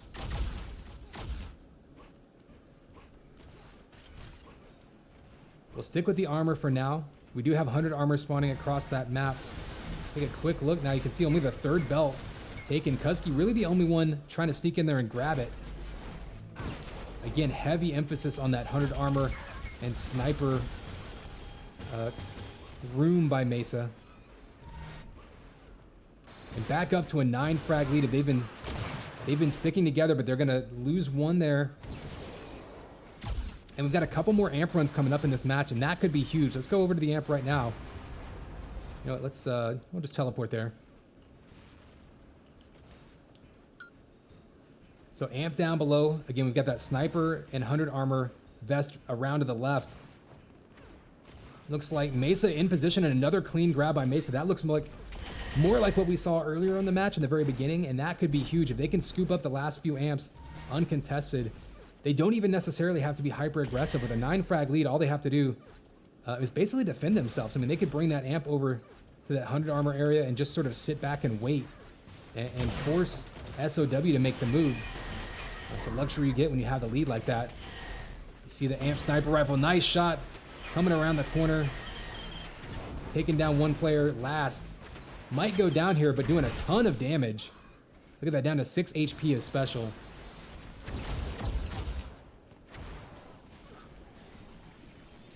So almost down to 2 minutes. Only a double-digit lead, but only 11 frags. So still time for SOW if they can establish themselves here. But I think Mesa right now is trying to push it just a little bit further. If they can get that up to about a 15 frag lead, I think they can feel comfortable just a little bit. But 20 seconds till that last amp, and that last amp could be absolutely critical. If Mesa can scoop it up like they have the earlier amps and like that last one, that could pretty much put it away. It's up in 13 seconds. SOW's got some players in position. You see Psy and Special up top. Oh, big flak by Psy. Off screen, you saw another kill. SOW pulling back within single digits. Amp is up now. Wasty's in position. Oh, he jumps off just a split second early. Wasty had a chance to grab it. Didn't have any real equipment. There's a double kill with it. Could be a multi-kill. 3 quick kills with that amp, and all of a sudden it's a 6 frag lead. And SOW now with a chance. Mesa has to be careful here. Still 15 seconds left on this amp. Down to a 5 frag lead, and SOW right now is just storming their way right back into this one. This was a double-digit lead less than a minute ago.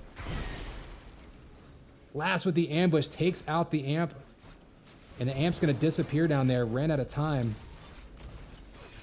So 8 frags in less than a minute, though. You saw Mesa answer right back after those kills. It's all going to be an SOW now to try to find fights. You have to make it happen right now, down to 7. You can see Psy just throwing rockets around the map. Players all over the place scrambling around.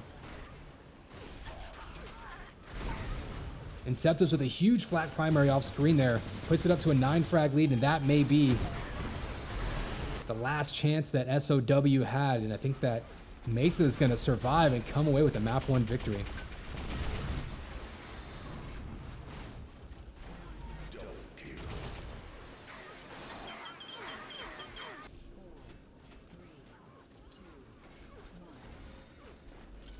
And that will do it. So really an interesting matchup with the way that these two teams played this map completely differently.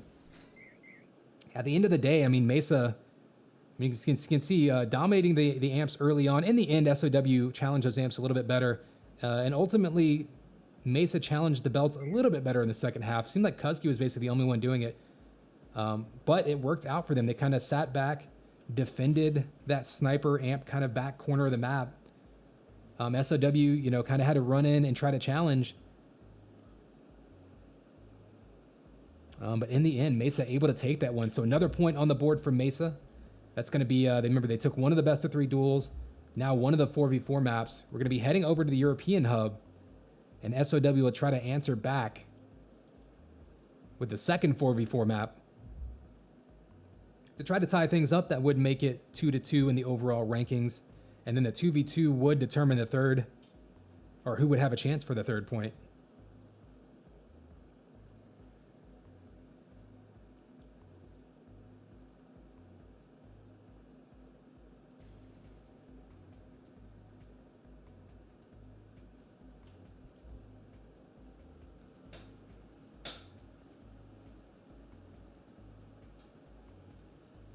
All right, we are on the London server. That means this will be Mesa's map pick.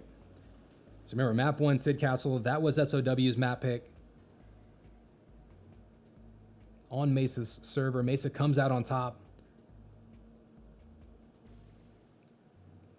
SOW, though, pulled back within, what was it, a 4 or 5 frag lead at the end there with that huge amp run.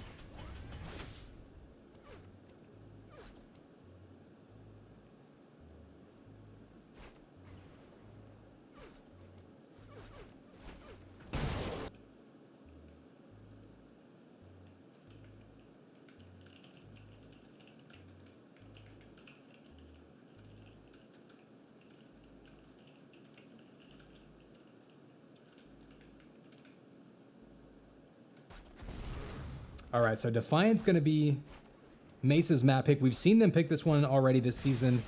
A few players from Mesa that have UT3 experience, where this map is originally from.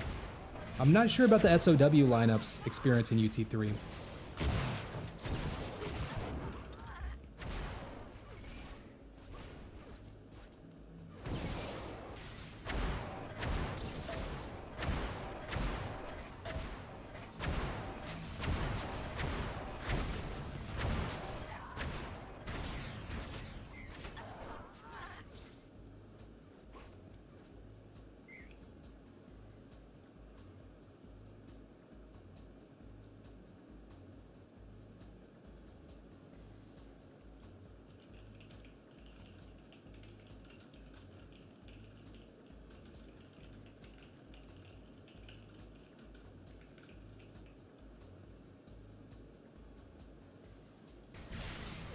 All right, Kuzgi in the server. Looks like we're just getting folks switched over.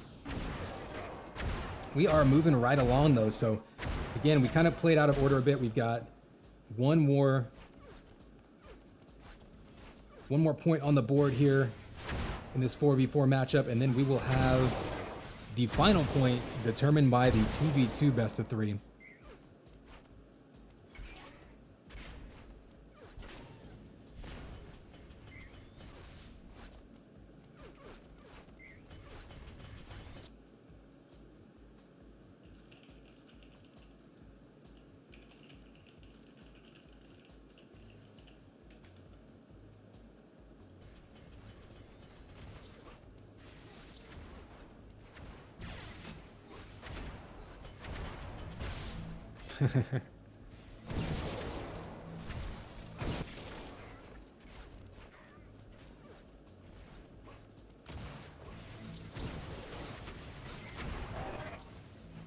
All right, 8 players in the server.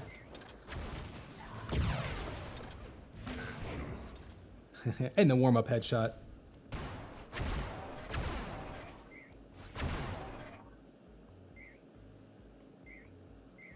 All right, players are ready.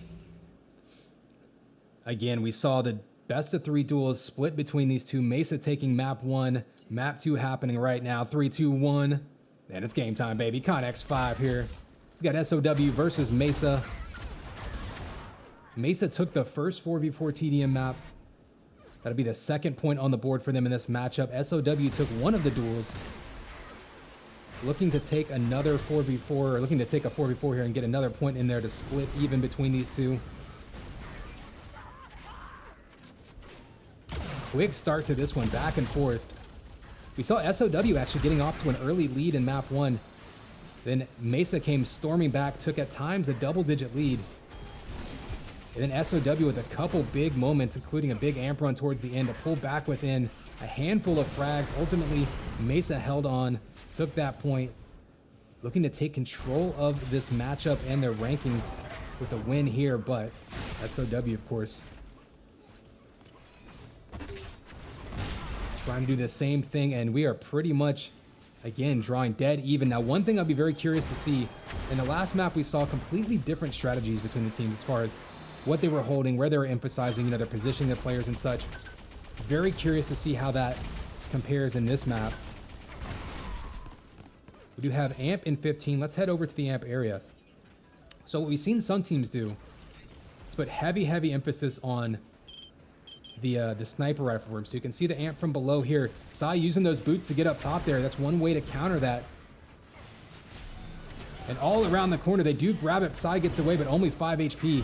And only dual enforcers to fight with. Incepto's going to take him out and go on a killing spree. Nice counter to the counter. As I was saying, this area with the sniper rifle and the armor has been heavy emphasis. A lot of teams will put 2-3 players to control that area.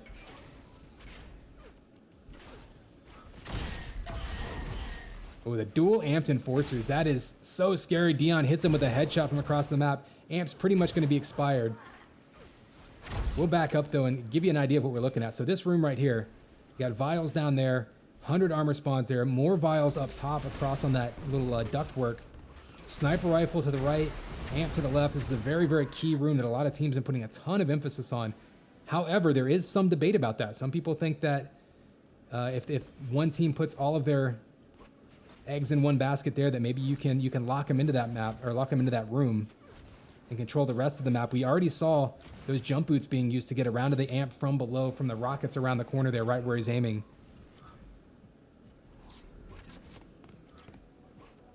Let's see, we're still 20-19. Dead even between these two. Nice dodge with the jump boots. Had the lock-on rocket flying right at him. The Matrix moves by Tamer keeps him alive and keeps him pretty stocked up on armor. If he can grab this amp, this could be a big opportunity for SOW to extend this lead. If he can find his targets. I'm noticing Mesa have been making themselves pretty scarce in this section of the map. They haven't been diving into it, so I'm curious if they're going to try to time things, try to get stacked up across the map. Oh, that close range. They're going to put so much pressure on him, and he does go down. Nice move by Mesa, answering against the sniper rifle with the close range enforcer and stinger. But Dion going to grab it back and get another kill, pushing it up to a 5 frag lead. Still very early on in this one, but control of that back side of the map, or I should say the amp side of the map right now, firmly in SOW's control. Very curious to see what Mesa does to try to counter that.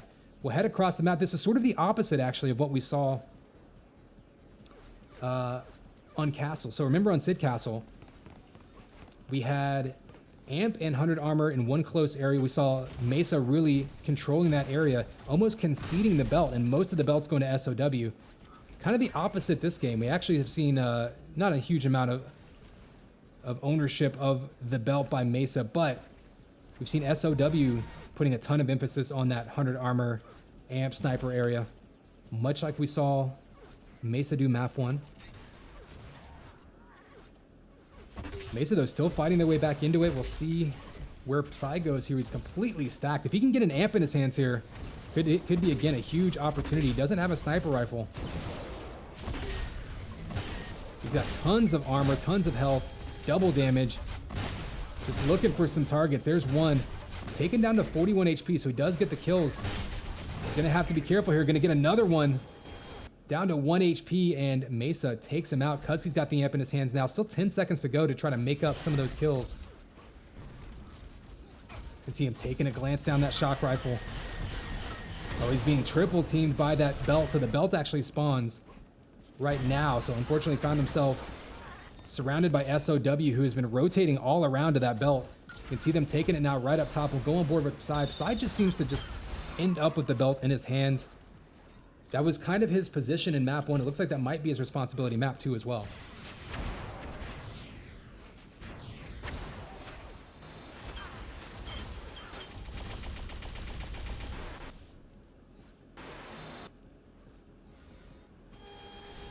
All right, we'll take this opportunity to peek at the scoreboard.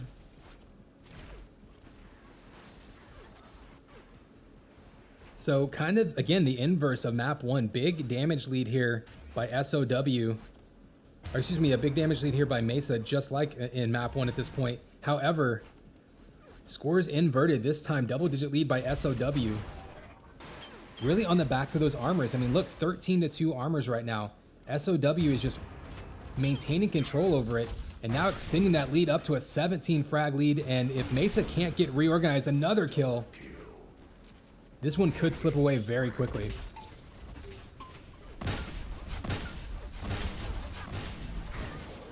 And what you're seeing SOW do right now, it looks like in this map they're basically just roaming around in groups of 2 or 3. Tamerlane did grab the amp. We'll see what he can do with it.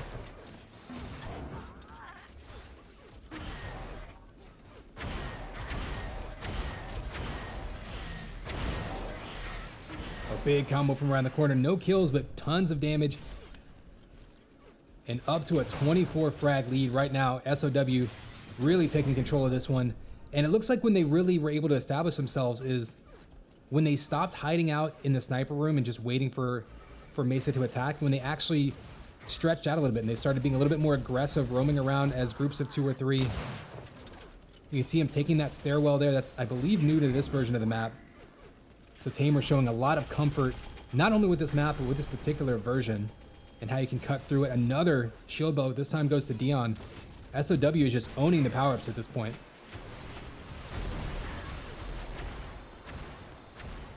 So it does look like, if you take a look at the vest area, it looks like Mesa was able to reestablish themselves a bit. You can see you got Psy down low there, but Wasty and Kuski in there. A couple of sniper rifles bouncing around. Incepto's actually going on a killing spree in the midst of this run by SOW. Mesa's grouped back up around that sniper area, and that could be what they wanted to do here. Amp is up. Oh, they actually had an opportunity to grab it. I'm not sure. Maybe a little bit of miscommunication there. Looking for that 100, it just got taken, and then they gave up the amp. So huge misstep there by Mesa. They had complete control of the room. Both people jumped onto the 100 armor, gave up the amp. And I'm not even sure they had exact, I don't know, it looked like a little bit of confusion over when that 100 armor even spawned. So interesting play there. Mesa, though, still making up ground. See, Kuski managed to get that amp back in his hands. A little bit of damage coming out from it. Trying to push them off. There's one kill. Nice job using the Stinger alt fire there. The projectile travel time there can actually help you protect yourself. Wasty grabbing that belt. And I think that's only the 3rd belt. Yeah, 3rd belt for Mesa. That's as many belts as they got in map 1, though. So about halfway point. A little bit of a difference there. 100 armor will be spawning soon. Oh, Kuski getting chewed up close range by that Stinger. Didn't really look like he had much help with that shock rifle area. In special this time, sneaking around, grabbing that 100 armor. Both teams, looks like they're back to jockeying for position over the 100 sniper amp section of the map at last right now. Doesn't have any real help. Trying to get away from Dion's Link gun. You can see Link trying to chase him down.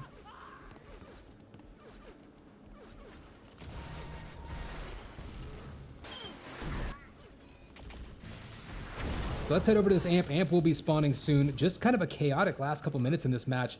I don't think either team has really been able to establish themselves, but luckily for SOW, they already had the big lead. So if they want to just scramble back and forth the rest of the game, that is perfectly okay with them. We're already about 2/3 of it down.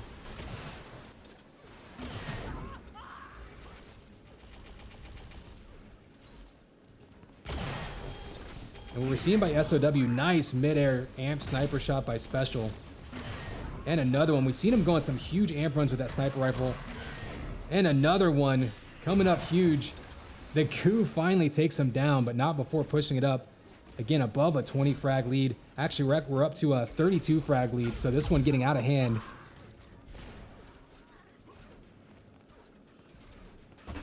So remember, last killing himself and Dion. Now remember, this is Mesa's map pick on SOW server.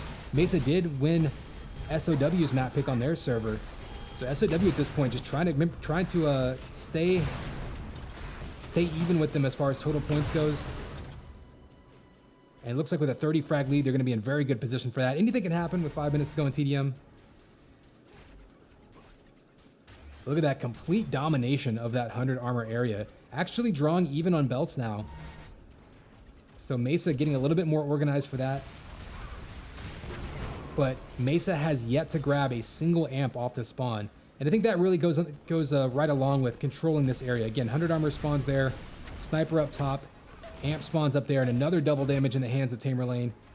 Only the Stinger to work with right now, but more than anything, keeping it away from his opponents what's key.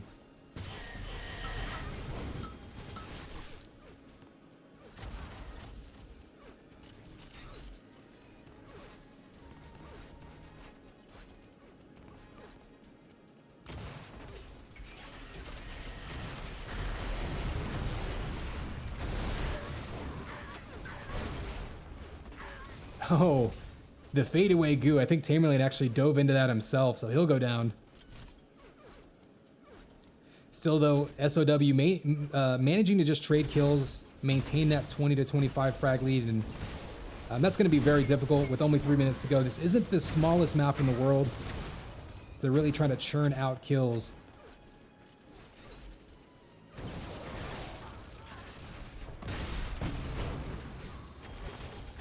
We see another 100 armor coming up. We'll get a macro view of it, and it looks like Mesa might actually take control of this one. So you can see how one-sided the armors have been, and from there the damage amps.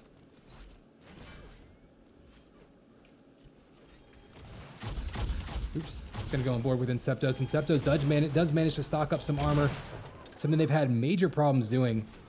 Of course, perhaps going to be running out of time, unfortunately. Amp is up. So Wasey's got Amp and Sniper Rifle in his hands. He's got 3 players with Mesa with Sniper Rifles. So if they can run as a group, they can take people down very quickly. And with just over 2 minutes to go, that's really going to be their only shot. They're going to have to get extremely lucky to have any chance of erasing this deficit. Wasey putting together a killing spree. Amp Lincoln, of course, going to be so difficult to escape. Nice job by Tamerlane, though. You see him diving across the map. Again, we've seen Tamerlane's movement in this map looking very, very comfortable.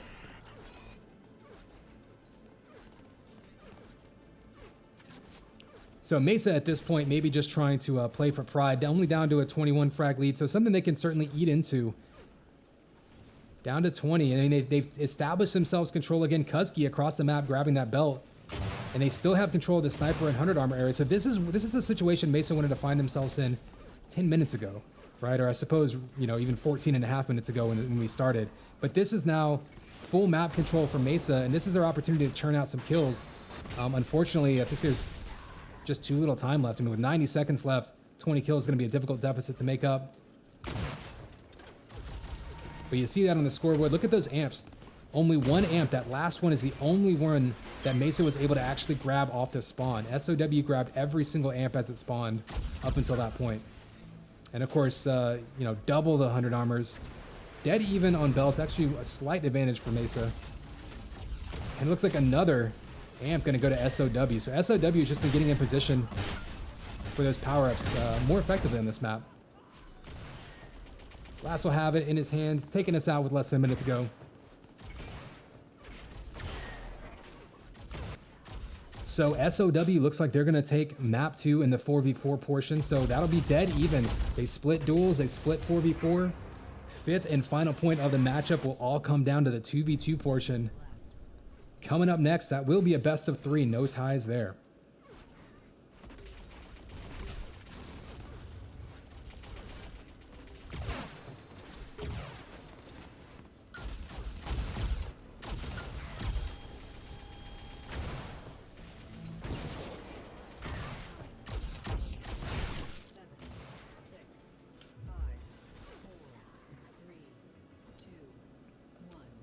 All right, time again runs out on Mesa.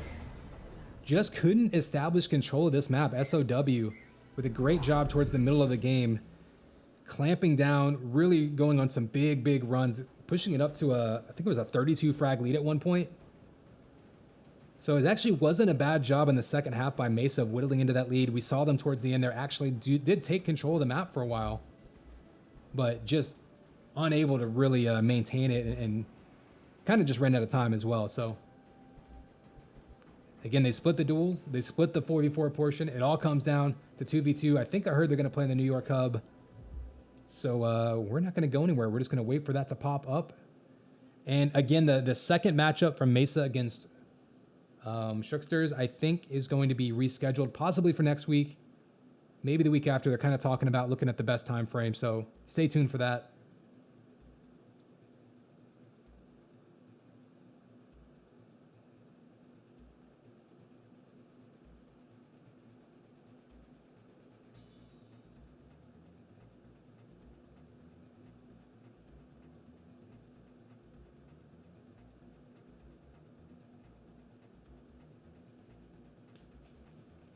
I guess while we're waiting, we can take another quick look at the rankings here. We'll give them a refresh. I don't think they've been, updating them every little moment, but definitely look for these to be updated. Again, SOW down here. You see them in 6th place, but of course, only 4 matches played. So really, you want to look at the losses. Only 2 points dropped so far. They're going to drop another 2 in this game. Mesa, the same thing, though. They'll drop 2 more. So some big implications for this last 2v2 between these two teams. Mesa and SOW both fighting for a top 3 spot. And I think really either team has a very good chance of finishing top 3 in the overall, playoff system by the end of it. It's a really interesting matchup here. And we'll find out who decides to play. I'm not sure if they've decided already what their rosters are for 2v2. But it'll be a really important point here to try to separate these two teams. I mean, one of these teams is going to get that extra point, and that could be big by the end of the season whenever you talk about seedings into the playoffs.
All right, looks like they're talking about servers. They may get started on the London hub.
All right, well, this is a good opportunity to talk while they're getting that sorted. UTProLeague.com, of course, that is the website where all of this is being, more or less run from. You got, of course, rankings, schedules here, which I expect will be updated in the future because it looks like we might be shifting around that Mesa versus Shooksters last game that was scheduled for today due to some conflicts.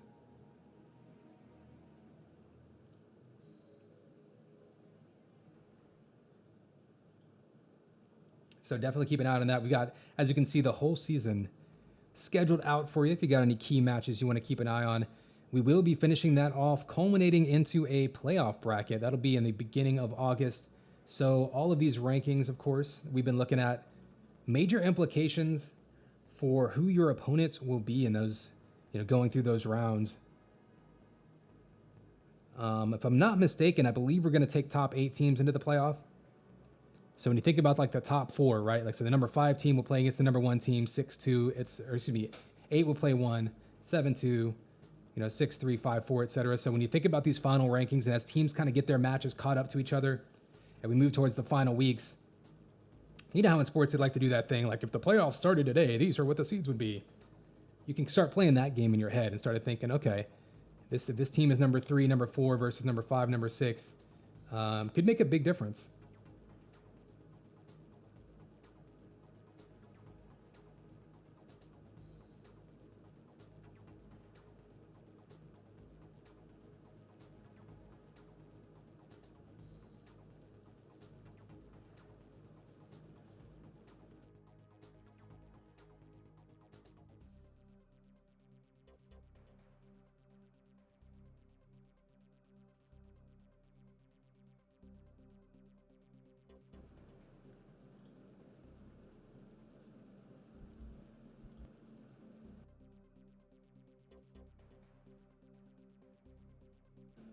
All right, seems like server negotiations are continuing. I see people bouncing around to different hubs, so they might just be looking to see what's fair between a few different options that we have.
It does look like the North American players are starting to wake up off of their, well, I don't know. Like, I guess that's the question. Like I said, I know a lot of people had yesterday off of work, so a lot of people were partying for the holiday yesterday, even if that was just kind of grilling in their backyard. A lot of people probably sleeping in today, the nice 3-day weekend. So they had yesterday off work. I mean Friday. A lot of them had Friday off work. So it's been a long weekend for some folks.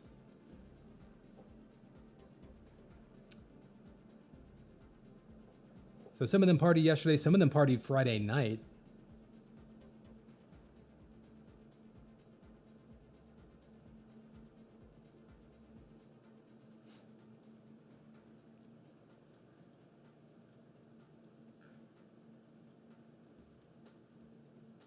Of course, in our case, we were all up bright and early, ready for UTPL. Of course, we are again, like I said, week 6, reaching just past the halfway point now, so really a ton of games already played. And hopefully getting the final ones of the day lined up now. Again, to review, Mesa and SOW splitting duels, so 1 point each there. Splitting the 4v4 team deathmatch, so another point on the board for each of them there. And this final one, this 5th point that can come out of this matchup could really be huge by the end of the season. Once they've got all their matches played and they've all played the same opponents, one of these teams is going to get that extra bit of separation ahead of the other one. And that honestly could end up being the difference as far as a higher seed or lower seed.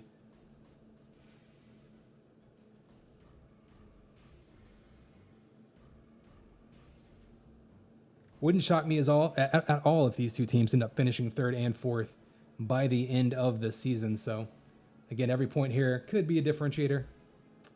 Looking to see. There's some players on London. There's some on GCP East.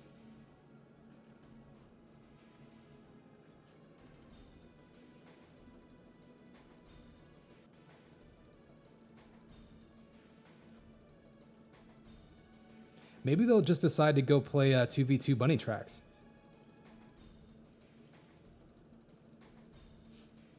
We did have that bunny tracks cup a while back. Of course, you can find that on my YouTube channel, youtube.com/conx5. Of course, that's me on Twitch as well. If you stuck around, or if you've been sticking around from the early match today, that would be Dusik. You can find Dusik as well on the social medias. He'll be covering, in general, kind of the early matches during the season. I'll be covering kind of the later matches.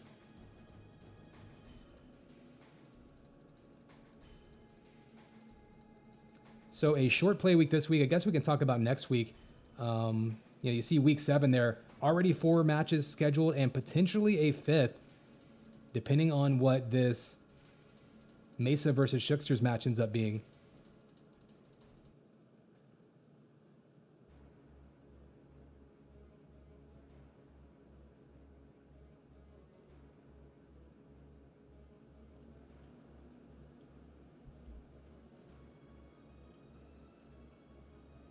All right, looks like we are going to London.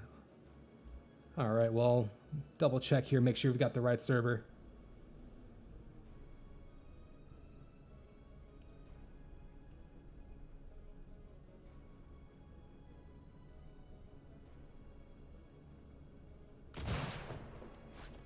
Hail to the king, baby. All right, here we go. Duel number 1 looks like we've got Wasty versus Special.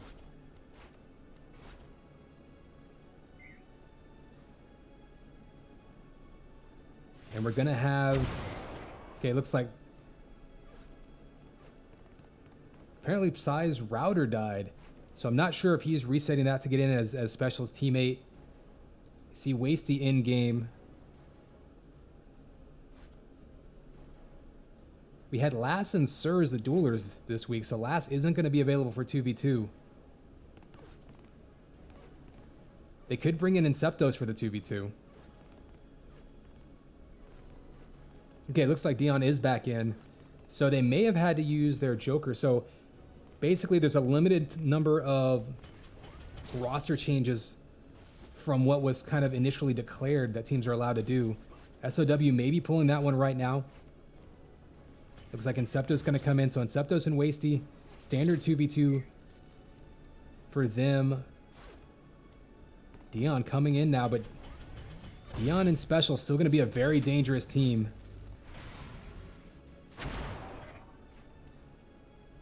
Remember, this is a very important matchup here. Both teams splitting the first 4 points. What could very easily be a 1-point difference between these two by the end of the season could come down to this 2v2 portion.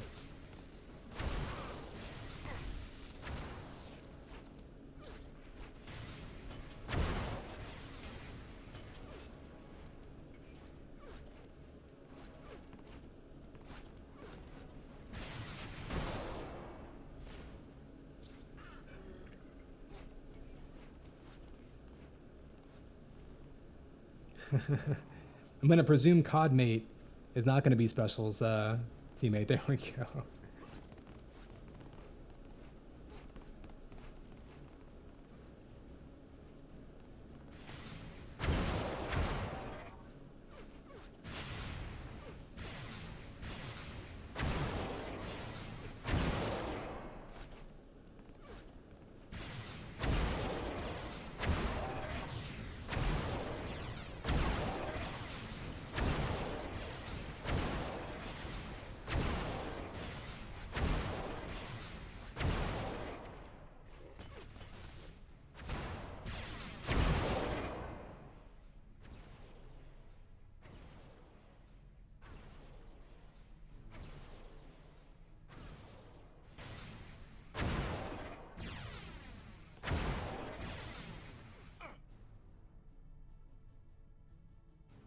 All right, well, luckily we got so far ahead in the matches earlier today. We can make up for it. So it's starting a little late, but it looks like we've got 3 out of 4 players in. We did have Dion in earlier. Sai's currently having some router issues. So not sure if we're going to be able to get him in, or if SOW will have to use one of their jokers to sub in Dion. We've seen some teams in previous weeks just go ahead and take a forfeit loss rather than using a joker whenever you know, something crazy happens like that. But in this case, it's going to be such an important matchup and such a close one. And no one's going to be willing to give up that point.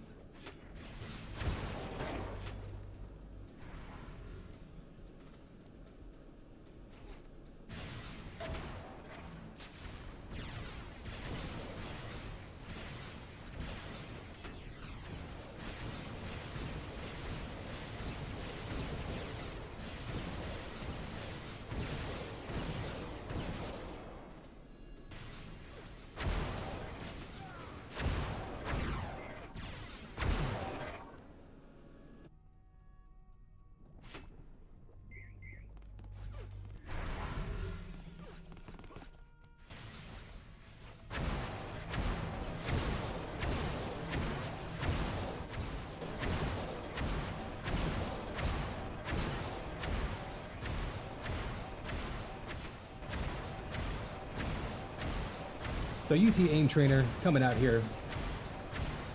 I think there was actually, I know at least in 2K4, I think there was a mod that would allow you to place like turrets that would shoot out shock balls at random angles across maps for you to run around and shoot. And definitely spent some amount of time doing that. And of course just running around in warm-up mode.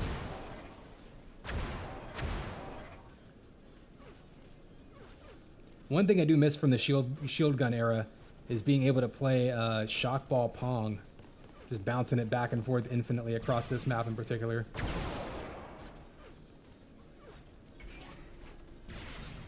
But hey, we've got 4 players in the map now, so maybe we can play some good old-fashioned team deathmatch instead. All right, players are in. Looks like they're just about ready. And finally, we'll be kicking off the last match of the day.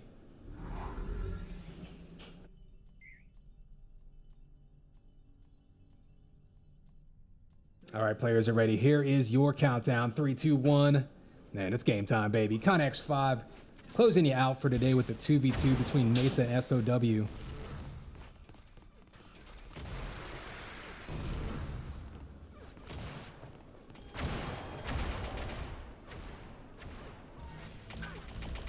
Ooh, big combo there. First kill on the board. Remember, and a headshot to follow it up by special. We saw that off screen here, so big start to the game. And again, these two teams, they split the duel points. They split the 4v4s. And for two teams that are really making a push to try to finish top 3 in this season, this point here could be huge. Just as far as differentiating, trying to put some distance between one team and the other.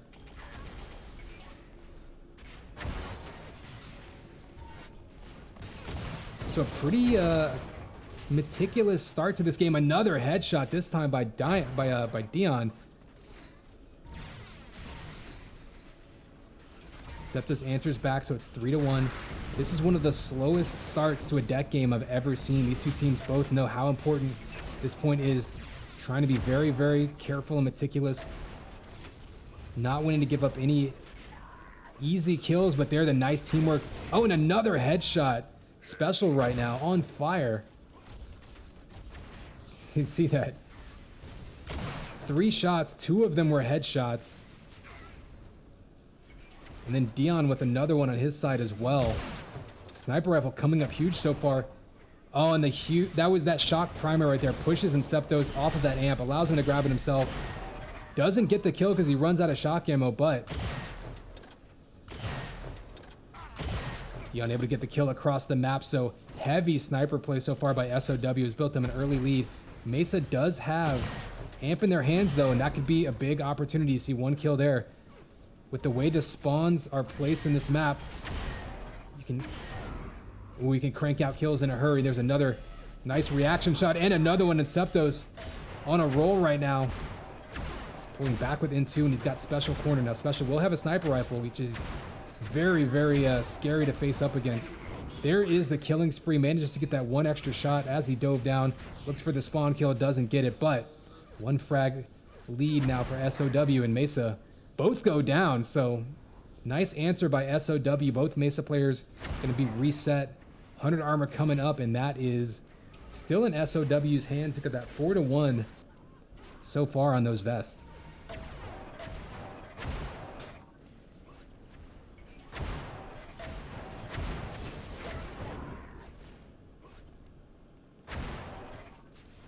So not surprisingly, seeing this turn into a long-range shock versus sniper fight. Nice movement there by Special to go from up top straight over to that belt, completely uncontested. I think Mesa maybe lost timing of that power because they didn't even really try to knock him off there. Oh, and Amp gets grabbed by Wasted, but he takes some fall damage. We'll go down to one shot here. Special's going to go for it, try to take him out. He does do that. Now Dion will have that amp. He has jump boots and sniper rifle to try to extend this lead up to 8 already now for SOW.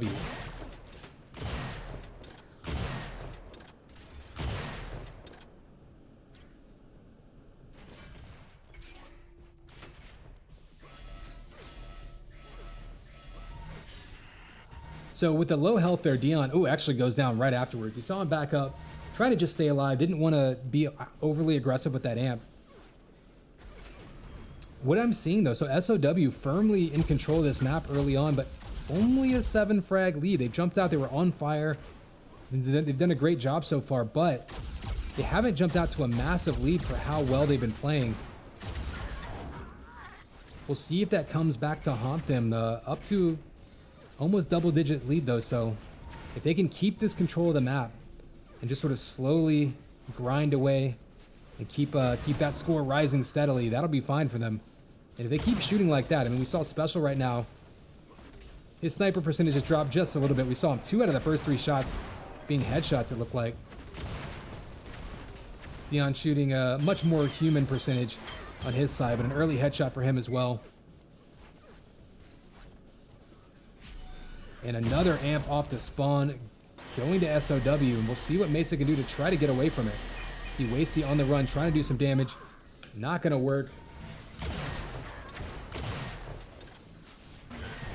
Oh, and another headshot. Another one back to back. SOW now with 5 headshots already in this game. Actually, that might have been 6. I've already lost count.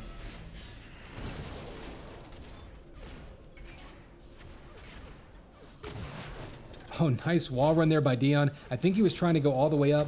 Missed it, decided to wall run to line up that shot, tagged him, and then fell down. Another shot down range, and right now SOW is just relentless with their sniper aim. Unfortunately for Mesa, this is a difficult map to counter that on. It's just such a big, open map. If the other team is hitting every single hit scan shot, there's just not a lot you can do about it. And of course, this is a map with 2 shock rifles and 2 sniper rifles, so if you're trying to force it to be a closer range game and try to avoid getting into a hit scan duel, it's a really difficult map to do that on. Amp up in 5 seconds. We'll see if anyone's in position for it. Looks like Dion's over by it, but oh no, he decides to back up, so we actually got Special over by it, but low on health. Wasty's in position. He gets the kill. He may have this one. This could be a big chance to try to churn out some kills. He's got to be careful here. Doesn't want to eat those rockets. Unfortunately for him, health is down, and both armors going to SOW. So you see Amp in control of Mesa, but so much more armor on the side of SOW right now.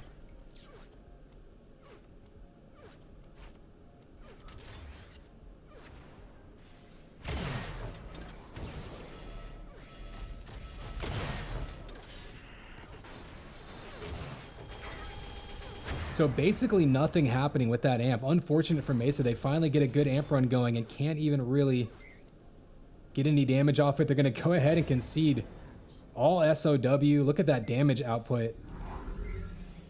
Not even halfway through the game. Special already 2,600 on the board. We saw, what was it, 6 headshots come out in less than half of the map. So SOW absolutely on fire. Takes map 1 in what could be a critical best of 3. I think they might be moving to the NYC hub though for map 2.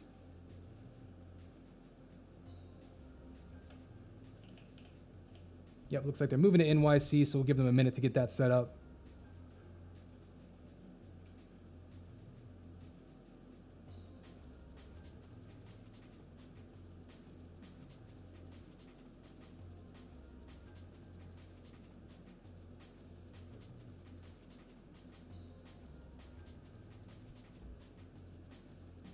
So big opening map there by SOW.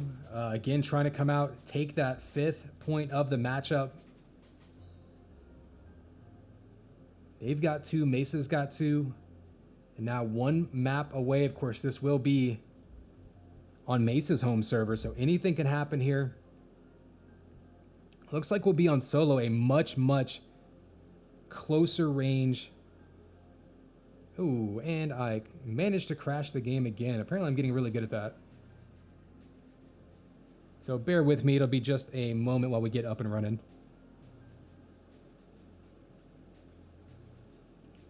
Give you a look at the rankings while I'm getting back up.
So killing transcoding is entirely in the hands of Twitch. They prioritize their big money streamers. They basically have a limited amount of compute capacity for it. They dedicate it to the big money cash cows, and smaller streams, it's kind of a crapshoot. And so what I'm guessing is earlier on in the day, as the North American streamers still aren't up and running, the North American audience isn't up and running yet, it's easier to get that.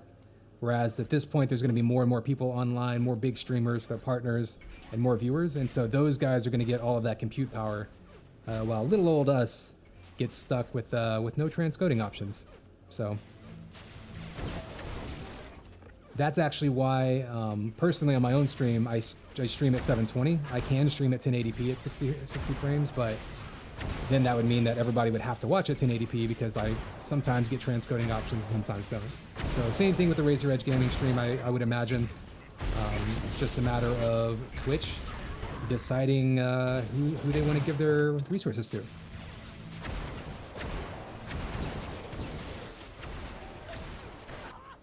Maybe if I start doing body paint, in a very tasteful manner, we'll get some more viewers.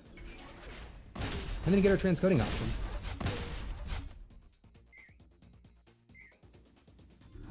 All right, looks like map 2 will be starting here. Both teams are readied up.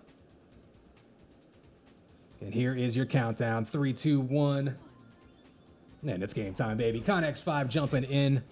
Might be the last map of the day for us. SOW taking map 1 on deck with emphasis. Mesa, though, looking to answer back on their home server. Remember, these two teams split duel and split 4v4. One more point in the rankings available. Nice headshot by Wasty. We saw an opening just barrage of headshots on deck by SOW. We'll see if Mesa can get on a run. Perhaps force a map 3 tiebreaker here, but SOW, of course, looking to close this one out, secure that point, and try to distance themselves from another potential top 3 contender in Mesa.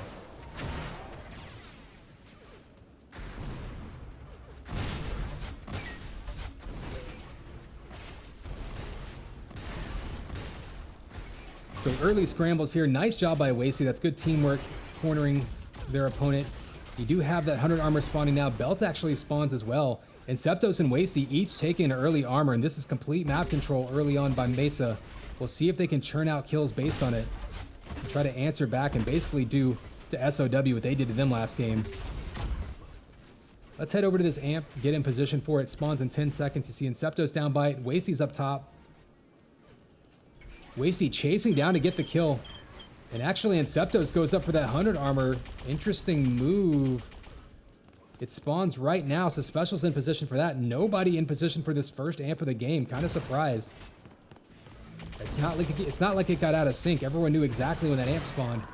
Just heavier emphasis on the defensive power-ups.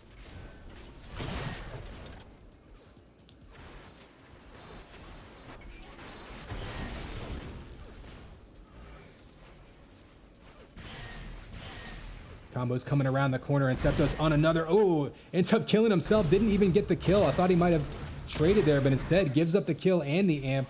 Wasty, meanwhile, throws out some rockets, grabs the belt, and gets a couple of seconds of amp time left. So a crazy back and forth trade there.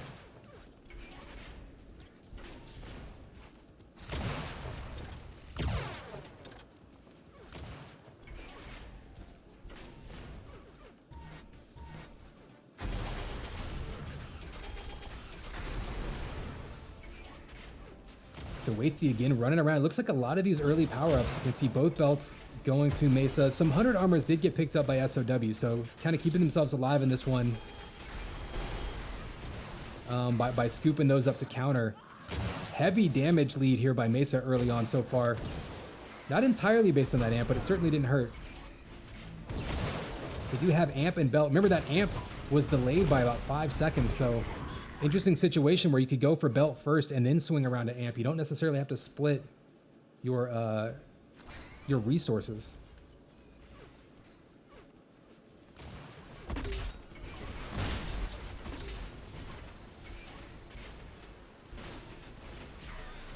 And Septos did grab that amp. He goes down to Dion's link. Leon will have it with, or excuse me, Dion will have it with 30 HP. He goes down and Septos picks it up. Go on board with Inceptos.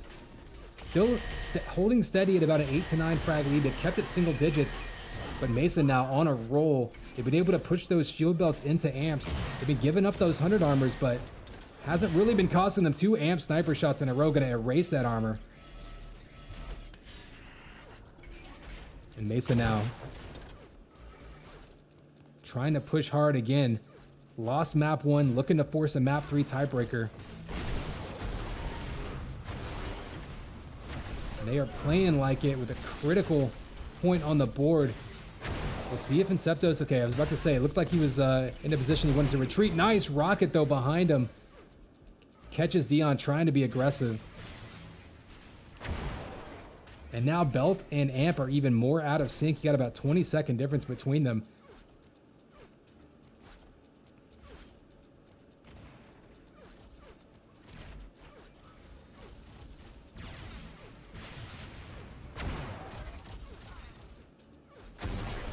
So the way the power-ups are staggered right now, you actually have plenty of time to go from one to another to another. We'll see if they decide to do that. It looks like Inceptos, oh, misses the jump to that 100 armor. We'll see if that costs him. Nope, he ends up sneaking around to get it, but Amp is up.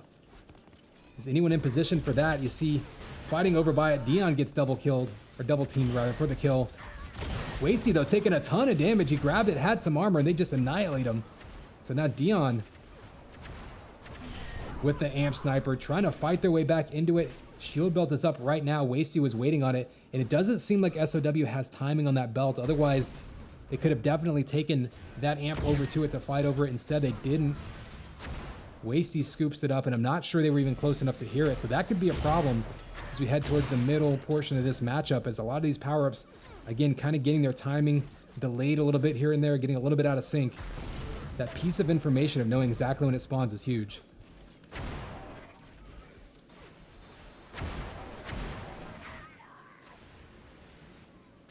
So a couple of kills coming out by Mesa there, again, keeping SOW on the run. Inceptos is the only one with armor. We'll go on board with him. Belt spawns in 15. 100 armor is actually up right now. Looks like Dion was able to grab that. Belt in 10, Amp in 25. We'll see who has timing of that belt. Again, it looked like SOW maybe didn't realize when it spawned last time. We'll see if they know now, but Mesa right now on a roll. And it looks like Special One was able to grab it, so they did have timing of it. We'll head over to the belt, to the Amp. See if they decide to send the belt runner down there. Everybody's kind of buzzing around that Amp. Nobody heading down for it yet, even though it's spawning. So 100 armor gets grabbed by Dion. SOW has great timing of the armor power-ups now, but didn't even challenge that Amp, so it's kind of interesting. It almost seems like they are losing control of one power-up at a time. Oh, Amp Flat gonna be super scary to face down in this map. Very difficult to escape from. Oh, the nice patience. Didn't get the combo, but the prediction shock ball does get a kill, and Septus with another big Amp run. Take a quick look at the scoreboard. You can see almost double the damage now for Mesa as they're really taking a commanding lead just about halfway through this one. You notice 4-2 shield belts, actually 9-4 vests, so SOW doing a good job continuing to maintain control, or at the very least contend for those vests. But look at that, not a single Amp picked up off the spawn yet for SOW, and almost triple the time for Mesa.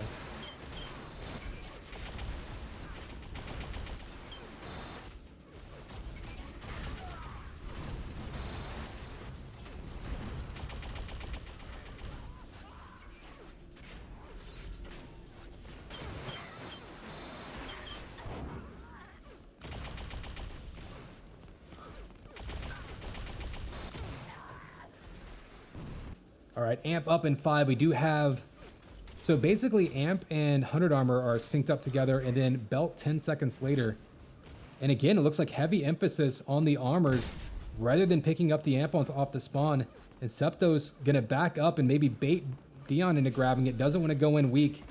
It's only got 35 HP, so Dion gonna grab it with only a rocket launcher to work with.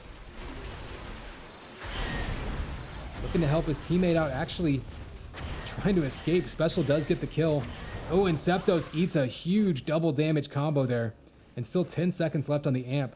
This could be a big opportunity for the push that SOW needs to fight their way back into it. They both got armor. They've got Amp. They've got Mesa respawning, so SOW needs to chase after them right now. You see the aggression there. Pays off though. Oh, with the rocket to the face. Dion feeds it to Wasty. Pulling back into the game. I mean, it's still a pretty big lead, but 18 points. You still have plenty of time. They can establish some control, particularly over the shield belt and Amp.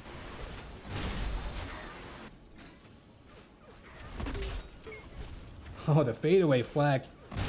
We do have a belt spawning soon. We'll head over to it. It looks like Special One able to grab it. So past the halfway point of this map, we're dead even now with belts. It looks like SOW finally really establishing themselves now, taking the lead with belts. 11-6 on the 100 armors. Still not challenging Amp as well as they maybe want to, but they have a chance now with the armors established. And this time, Amp completely uncontested. So look at that. I wonder if Mesa lost time in the Amp. Nobody checking on it. Wasty finally goes down. He'll have a one-on-one with it. He does have 100 armor to fight with, and that could be problems for Special One, diving right across his line of sight. Dion right in his face too, and Wasty unable to hit the sniper shots, but luckily for him, he does have a Link gun. And Amped Link will just melt people.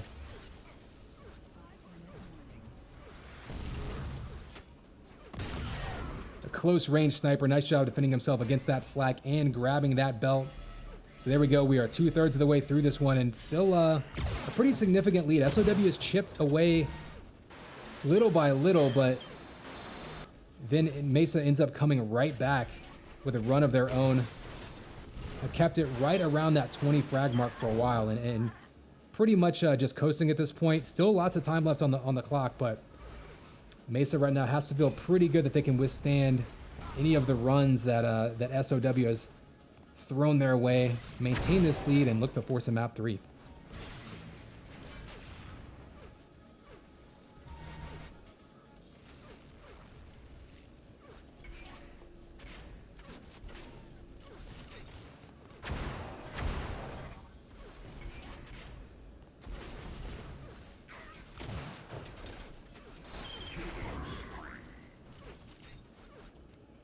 Wasty now putting together a killing spree. Still 145 armor. He might even grab this belt if his teammate's not in position. Amp spawns too. If Wasty can grab this amp and go in a run, he could really put this one out of reach. SOW buzzing around it, but again, not really in position to grab it. You see the close range goo trying to fight off Wasty, who is super armored, and he does go down. Big bio rifle shot. Both players go down. And a big amp sniper shot. So SOW right now not going away, staying alive. Still down by 21 with 3 minutes to go, but they've got the amp. They've really disrupted Mesa with that fight, the last kind of 30 seconds. So what can they do to follow it up, and what can Mesa do to answer back? A couple of sniper shots in a row by Wasty, and another one by Inceptos with a shock rifle. That's a pretty good answer right there. That's going to send them back to square one. You see Special now again with just the bio rifle. Belt spawns in 3 seconds. We'll see who's in position for that. Wasty with it in his hands, and every armor that Mesa scoops up right now is just one more checkbox, one more goal, one more step towards closing out this map and bringing us to a tiebreaker.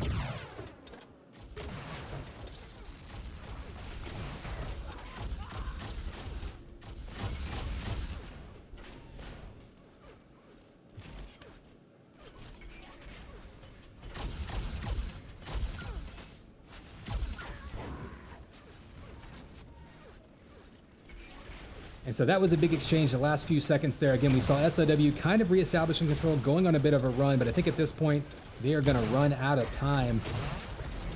Amp is up now. We've got a bunch of weak folks running around the map. 2 kills and then 2 players left with under 35 health. Wasty's going to grab it, but very low on health. But as far as Mesa's concerned, really just keeping that amp on a nice turnaround. But all they really need to do right now is take time off the clock, take time off that amp. Oh, or just get a kill with the amped enforcers. That's fine too. Dual amped enforcers. Keep in mind that's going to do 44 damage per shot, and you're doubling the fire rate. So that is incredibly scary to turn that corner against.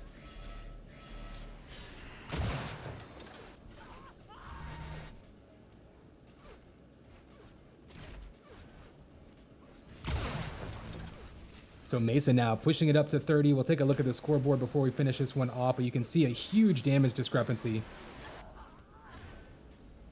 6-2 on the amps. I mean, pretty much even, you know, SOW put themselves in decent position, especially in the second half of the game. They really put themselves in better spot to fight over that shield belt. But they just couldn't really make anything happen with the amp. And Mesa, when they did get the amp and they got a clean grab, they were able to put down a lot of damage. So far, emphatic wins, comfortable victories by each team on their maps.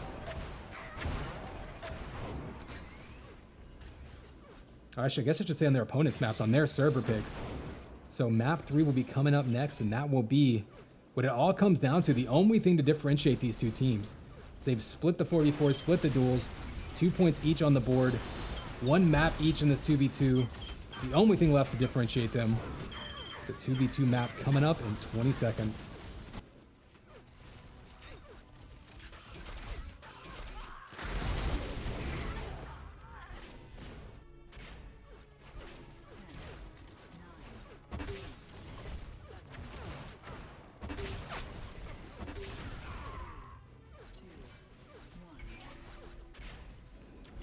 So there's your final score. Pretty impressive map 2 by Mesa. It looked like it was a little bit back and forth early on. And instead, they really ran away with it towards the middle of the game. Had a couple big runs with the amp.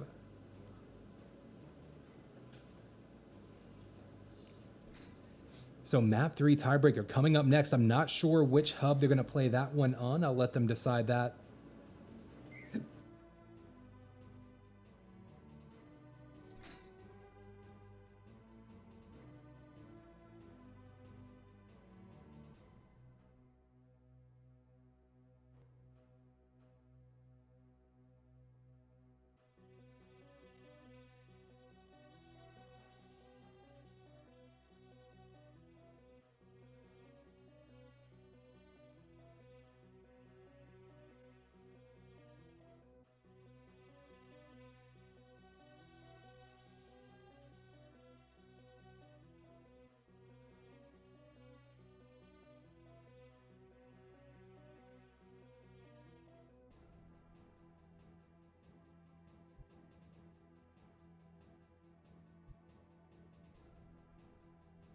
All right, looks like we might then be playing map 3 here.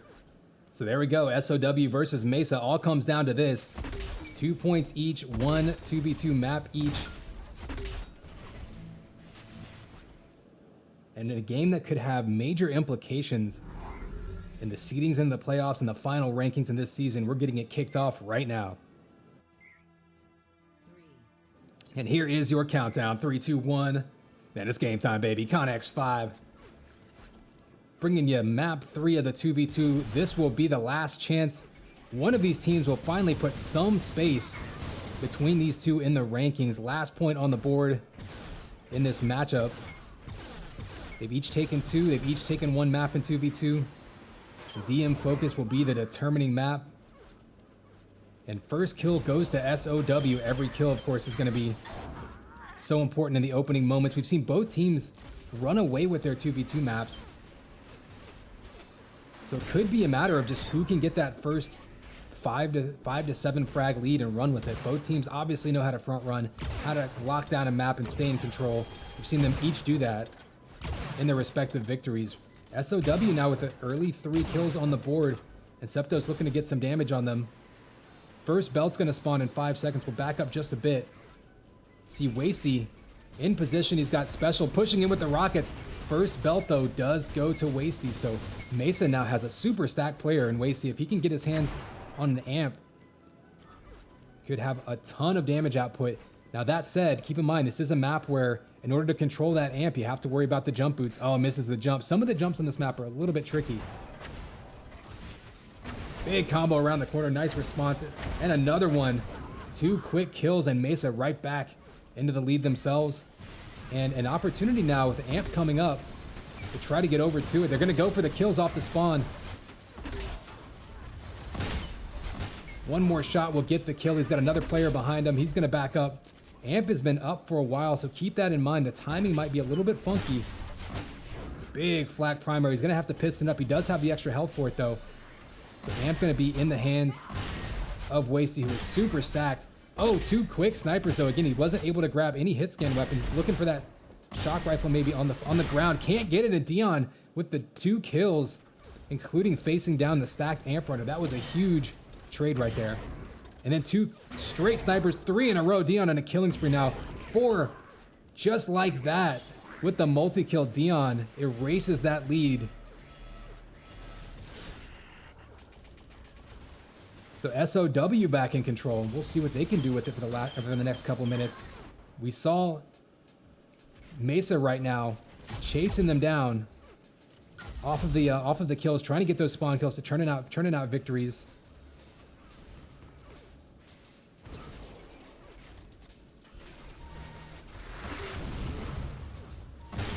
Said victory, turning out spawn kills, I should say. Certainly a valid tactic towards victory. So 100 armor coming up in 5 seconds. We're going to back out a little bit. See those boots not up for 20. So key to controlling really everything in this map. It maybe doesn't help you so much with shield belt. You can see cutting him off with the 100 armor with the follow-up kill. So Inceptos and Wasty both armored up. We do have amp spawning in 10 seconds. They have jump boots. And still 50 seconds till that belt spawns again. So plenty of time here. They want to get in position. They both got armor. They've got a set of jump boots. They've got weapons. And this could be a big opportunity now for Mesa to try to take a commanding lead. Up by 5 already. Ooh, missing those key shots. 3 in a row that he couldn't hit.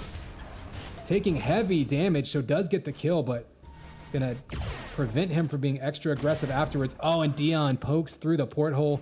That is too easy of a shot. You're basically diving right into a target. Oh, Wasty, you can see just begging for an angle. That last shot almost coming in frustration, but they do push it to a 9 frag lead now, so a pretty good run there. And there's the killing spree. Belt up in 3 seconds. It doesn't look like anyone's going to challenge it, so Wasty may have a free grab. And we've seen him pretty stacked, but look at that. Inceptos and Wasty both over 100 health and 150 armor. This could be the turning point in the match where Mesa really clamps down. Again, we've seen both teams take the lead and really run with it in previous maps, so what we haven't seen is much of a comeback from either team. And that's what SOW is going to have to be looking for At this point, up to a 12 frag lead already. Mesa firmly in control.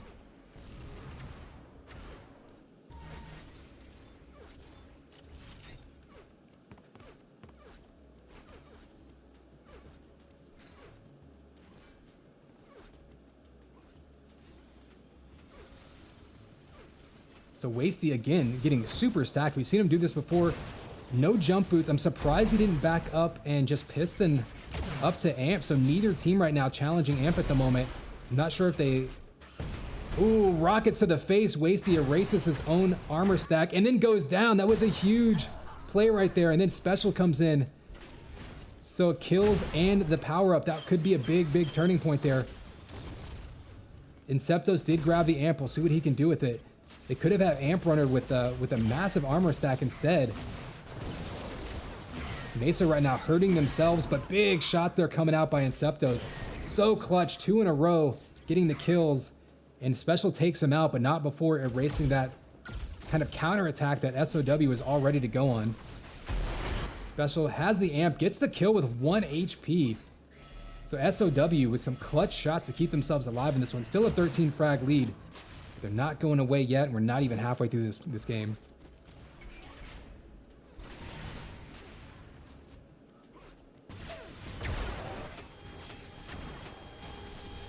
Nice job there by Wasty, throwing that link spam downrange. It blocked Special from standing up and hitting that combo that would have killed his teammate.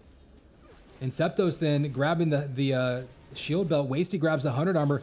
Both Mesa players now super stacked up on armor. And this could be a chance for them to reestablish control. Oh, it's Special with 2 quick shots. We've seen how deadly he is with the sniper rifle. And Septos finally pulls out the Stinger with 5 HP, takes him down. He goes down to Dion, though, so back and forth trades. This is where that early lead is so critical because Mesa here, they can take trades. They don't have to. As you see him slowing down that flak ball and dodging around it the Matrix style by Special. And then I think he killed Wasty with his own goo with that piston. Not quite sure exactly what happened there, but a really strange exchange. In any case, down to a 13 frag lead. SOW whittling their way back in. Unfortunately for them, Wasty was able to get a clean grab and kills his teammate and Special. Oh, Inceptos saves him, so good guy Inceptos, not only getting killed by his teammate, but answers back, saves him from the other side from being flanked, allows him to scoop up that shield belt, and still 10 seconds left on this Amp. With tons of armor, Wasty can be as aggressive as he wants.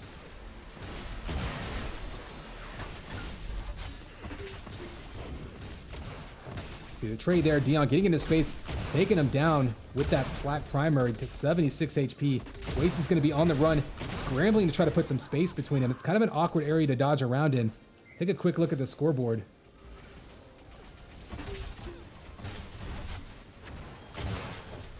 You see a big advantage on all of the power-ups right now. The 100 armor is the only thing keeping SOW in this. This actually looks a lot like what we saw in Solo, where SOW, towards the middle of the match, they were kind of letting it get away from them because they were only really getting their hands on the 100 armor vest. So now's the time in the match they got to turn that around. We're past the halfway point, still down by 17. We've seen them make a couple runs, but still not able to establish control of those power-ups. So Inceptos, you see grabbing another shield belt. We've got Amp up in 10 seconds.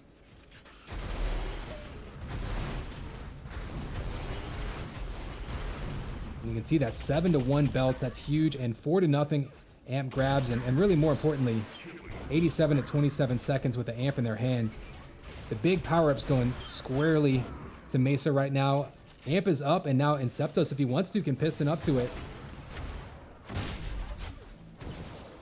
Interesting to see him run through belt. It makes me wonder if they lost timing of it. Wasty does go grab Amp, but he's only got 20 health. Down to 6. Special has a chance to take him out and take it back. Oh, Inceptos takes out Wasty with the flak ricochets. That's going to give Special a chance, but he goes down. So Special had an opportunity there. Amp was basically handed to him, had a sniper rifle in his hands, and just couldn't hit those P shots. That could have completely changed the complexion of that fight. But instead, Mesa fights their way back out of a jam, still up by 21, and we're just about 2/3 of the way through this map. Again, map 3 here, the tiebreaker, will be the only opportunity to put any distance between these teams. They split dual points, rather. They split 4v4 points, and then they split the first 2 maps, so it all comes down to this.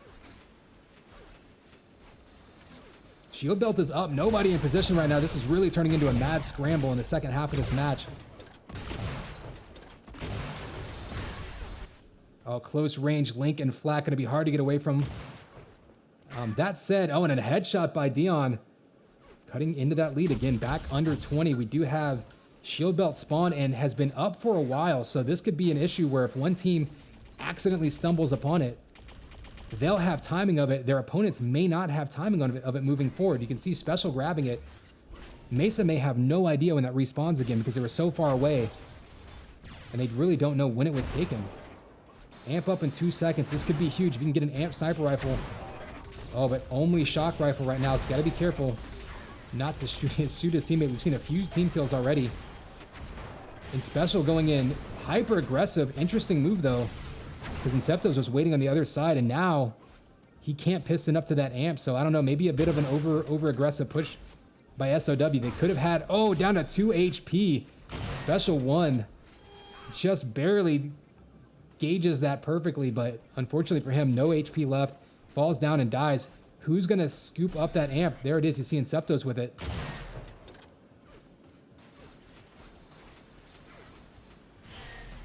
Big combo on Special. And the headshot double kill from Inceptos. A chance for a third. Special, though, juicing him down with that flat cannon. Turns him into mush. And quietly, though, Wasty with another shield belt across the map. I think that amp might have still been on the ground. I'm not sure if anyone's going to be able to grab it, but take a quick look at the scoreboard and look at that. Yeah, 5 shield belts for Wasty, so that's 8-2 belts. Even more amp time for Mesa, and as time winds down, I think that may be the differentiator here. They pretty much split 100 armor vests, but the major power-ups going squarely to Mesa so far.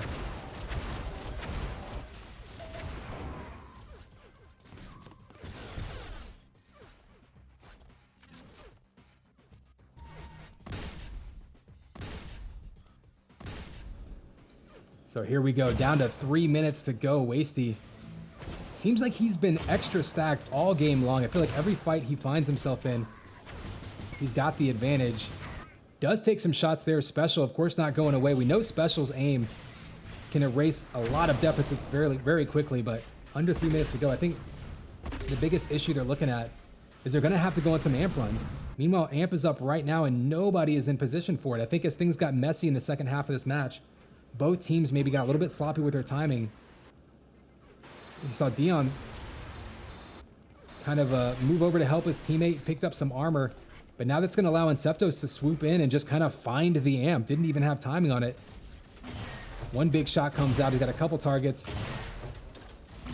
Another big shot, back up to a 20 frag lead. They trade there, but that's the thing, is he doesn't even have to be aggressive here. Just has to try to defend himself, but never mind. He's going to go ahead and pop him down again out of midair. Just plucked him out of the sky. That's actually a very difficult shot to track your opponent when they're bouncing around with jump boots and bouncing off the ceiling like that. It's a great concentration by Inceptos, up to a 22 frag lead. I think that's going to do it. He'll close it out with a killing spree. And Mesa coming down to the last map of the 2v2. They're going to take a 3rd point in this matchup. And again, with 2 teams fighting neck and neck, like really fighting for a bid to be a top 3 finisher this season, if not more. Any point's going to be huge. By the end of the season, it wouldn't surprise me if these 2 teams, SOW and Mesa, end up a point or 2 away from each other. So this game here coming up big. Inceptos and Wasty going to put that important point on the board. Dion hiding in the rafters. Oh, and Special gets pushed into the goo by Inceptos, pushed into his teammate. And you can see clamping down now. Inceptos really going on a run, trying to close this one out strong. And a minute to go. Mesa going to take the 3rd point of this matchup.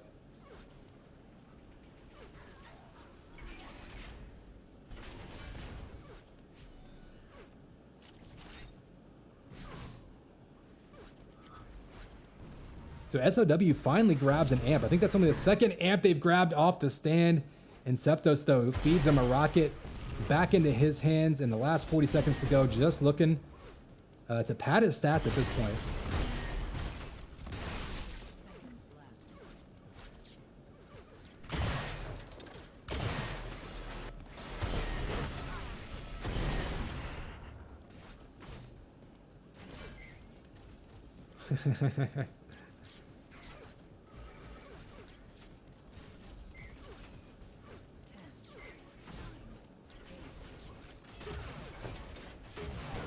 Two more. It looks like Incepto's really coming up big this game. I was about to say, it looked like he'd been on fire. 5,900 damage, approaching the 6K mark.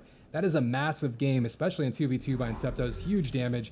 Look at those power-ups, really just all in the control. Actually, SOW did a better job contesting the belts in the second half of the game and finally picked up another amp, but huge advantage for shield belts, for amp time, and for damage. So big win there by Mesa. Again, it all came down to that map to try to put some distance between themselves and differentiate these teams. We'll take a quick look at your rankings. And again, these aren't going to be fully up to date just yet. But Mesa Gaming now going to squarely put themselves in that top 3 position. And Sons of War did take 2 points. So they're going to be right in the mix here. As of these rankings, they'll be tied up with DW and LATAM, a 3-way tie for that 4th, 5th, and 6th position. However, keep in mind, SOW has still played 1 fewer match